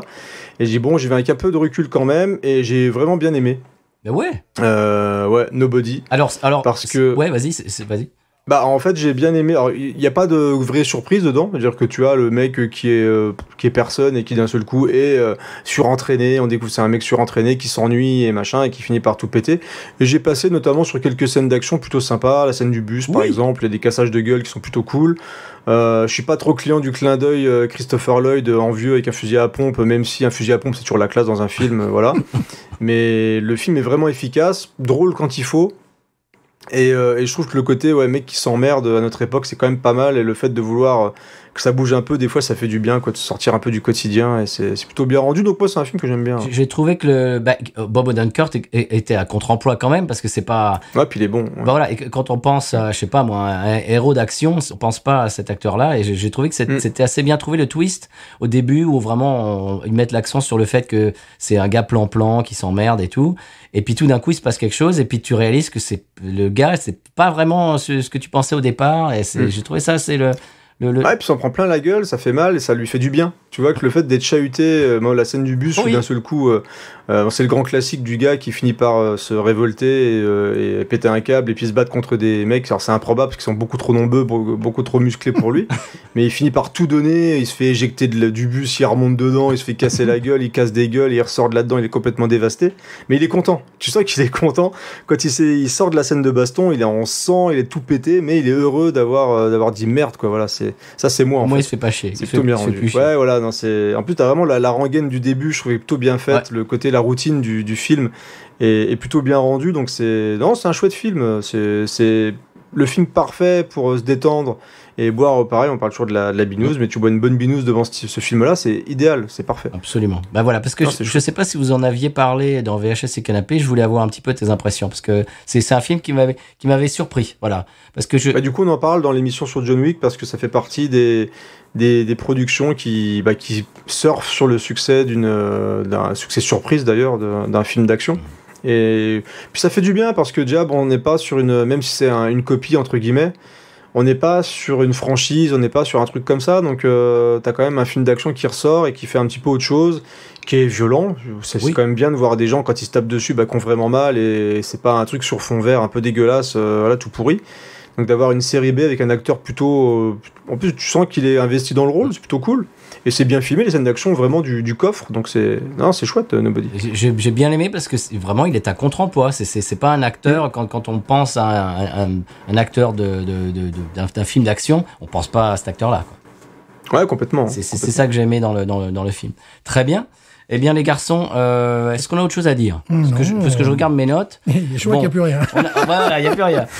Qu'il n'y a plus rien. On n'a pas de San Pellegrino. On va vous rappeler qu'on fait partie du label Podcut, que vous pouvez retrouver toutes les créations du label sur podcut.studio. Également aider sur patreon.com/podcut. Et écoute, je sais pas, est-ce qu'on peut continuer à discuter ou si vous avez d'autres sujets, les gars Non, j'en ai plus de sujets. T'es à court? Je suis sur un tabouret, je commence à souffrir. S'il vous plaît, arrêtez tout. Ne relancez pas, ne remettez pas de pieds dans la machine. Ne mettez pas de pieds dans la machine. Eh ben, écoute, moi, je peux parler longtemps. Il est tard, mais je peux parler longtemps. Ouais, mais il faut que t'ailles bosser demain quand même, non? Ah non, demain je ne travaille pas. Non. Oh, c'est pour ça que quand tu m'as dit 22h30, je dis ok, allez on y va, c'est parti, on le fait quand même, il n'y a pas de problème. Demain, je me lèverai quand même tôt parce que j'aurai sûrement mon fils de 2 ans et demi qui va se réveiller largement avant moi. Ah oui. Mais oui. Mais voilà. Oui. Je t'avais dit 21h au départ, attention. Hein. Ah oui, tout à fait. Ouais, c'est pour ça que je suis très content d'être là. J'étais tellement content de. Ah non, j'étais tellement content de venir. Moi, j'étais plus gêné du fait que mon retard de train allait foutre la merde et peut-être annuler l'enregistrement. Quand tu m'as dit, ok, c'est cool, nickel. Ouais, ça vous va. On était en vacances et pour nous c'est l'après-midi, donc là on est sans problème. Ouais, il est minuit et demi là. Là il est 5h25. C'est voilà. Ouais, parfait. Puis il y a un voisin qui commence à passer la tondeuse. Ah, il y a les tondeuses qui sortent. Voilà. C'est normal. Voilà. Très bien. Eh bien, écoute, Creepers, à moins que tu aies autre chose à nous dire. Alors, je peux vous remercier de l'invitation. Merci pour votre émission, votre bonne humeur, etc. Donc, c'est toujours un plaisir de partager avec des amis podcasteurs en plus. Donc, et puis, vous m'avez fait découvrir plein de bonnes bières. On a bu une bonne, encore une fois, aujourd'hui. Donc, c'est très agréable et j'ai pas vu le temps passer. Voilà. Donc, on a vraiment causé en plus de tout et de rien, ce qui est plutôt bien. Ça me change un petit peu de commando. Désolé les gens, ne parlaient que de commando. Voilà. Donc, donc, j'espère que des gens qui écoutent VHS seront venus vous écouter et vous auront découvert aujourd'hui. Parce que voilà, je trouve que vous méritez d'être bien écoutés. Quand je vois que vous augmentez vos stats sur Twitter, qu'il y a de plus en plus de monde qui vous écoute et qui vous suit, moi je suis toujours très très content aussi, donc c'est cool. Ah bah très bien, on te renvoie tous ces compliments. Moi je vais continuer. Moi je dis longue vie à VHS et Canapé parce que je vois des podcasts auxquels je m'attache et puis quand je vais sur mon appli, je vois la petite lune qui veut dire qu'ils ont rien sorti depuis 6 mois, 1 an, 1 an et demi et ça m'attriste un petit peu. Et VHS, vous êtes toujours là au rendez-vous comme nous, toutes les semaines, on s'accroche comme des morbacs. Absolument. Donc, vraiment, je vous remercie de votre créativité et de votre, comment dirais-je, du fait que vous sortiez des choses très souvent, de votre constance, de votre créativité, de votre motivation et de votre bonne humeur. Voilà. C'est comme les gens nous disent que quand ils nous écoutent, ils ont l'impression d'être avec des potes. Ben, moi, c'est pareil, je vous écoute. Et j'ai l'impression de passer des moments avec des amis. Vous me faites découvrir des films que je n'aurais pas forcément regardés. Et voilà, je vous en remercie. Aujourd'hui, j'étais très très très heureux de t'avoir dans l'émission. Tu fais partie des podcasteurs que j'écoute depuis un bon moment et que j'apprécie beaucoup. Et c'était voilà, j'avais l'impression d'avoir un petit peu une célébrité dans l'émission. Je m'apprécie beaucoup. Voilà. Ah bon, on a ça en commun. Voilà. Et ben voilà, ça sera Quel connard je suis. Ça sera le mot de la fin, autre que le mot de la fin que nous avons toutes les semaines et que Stéphane va nous prodiguer. Évidemment, B-News. Oh, c'est magnifique.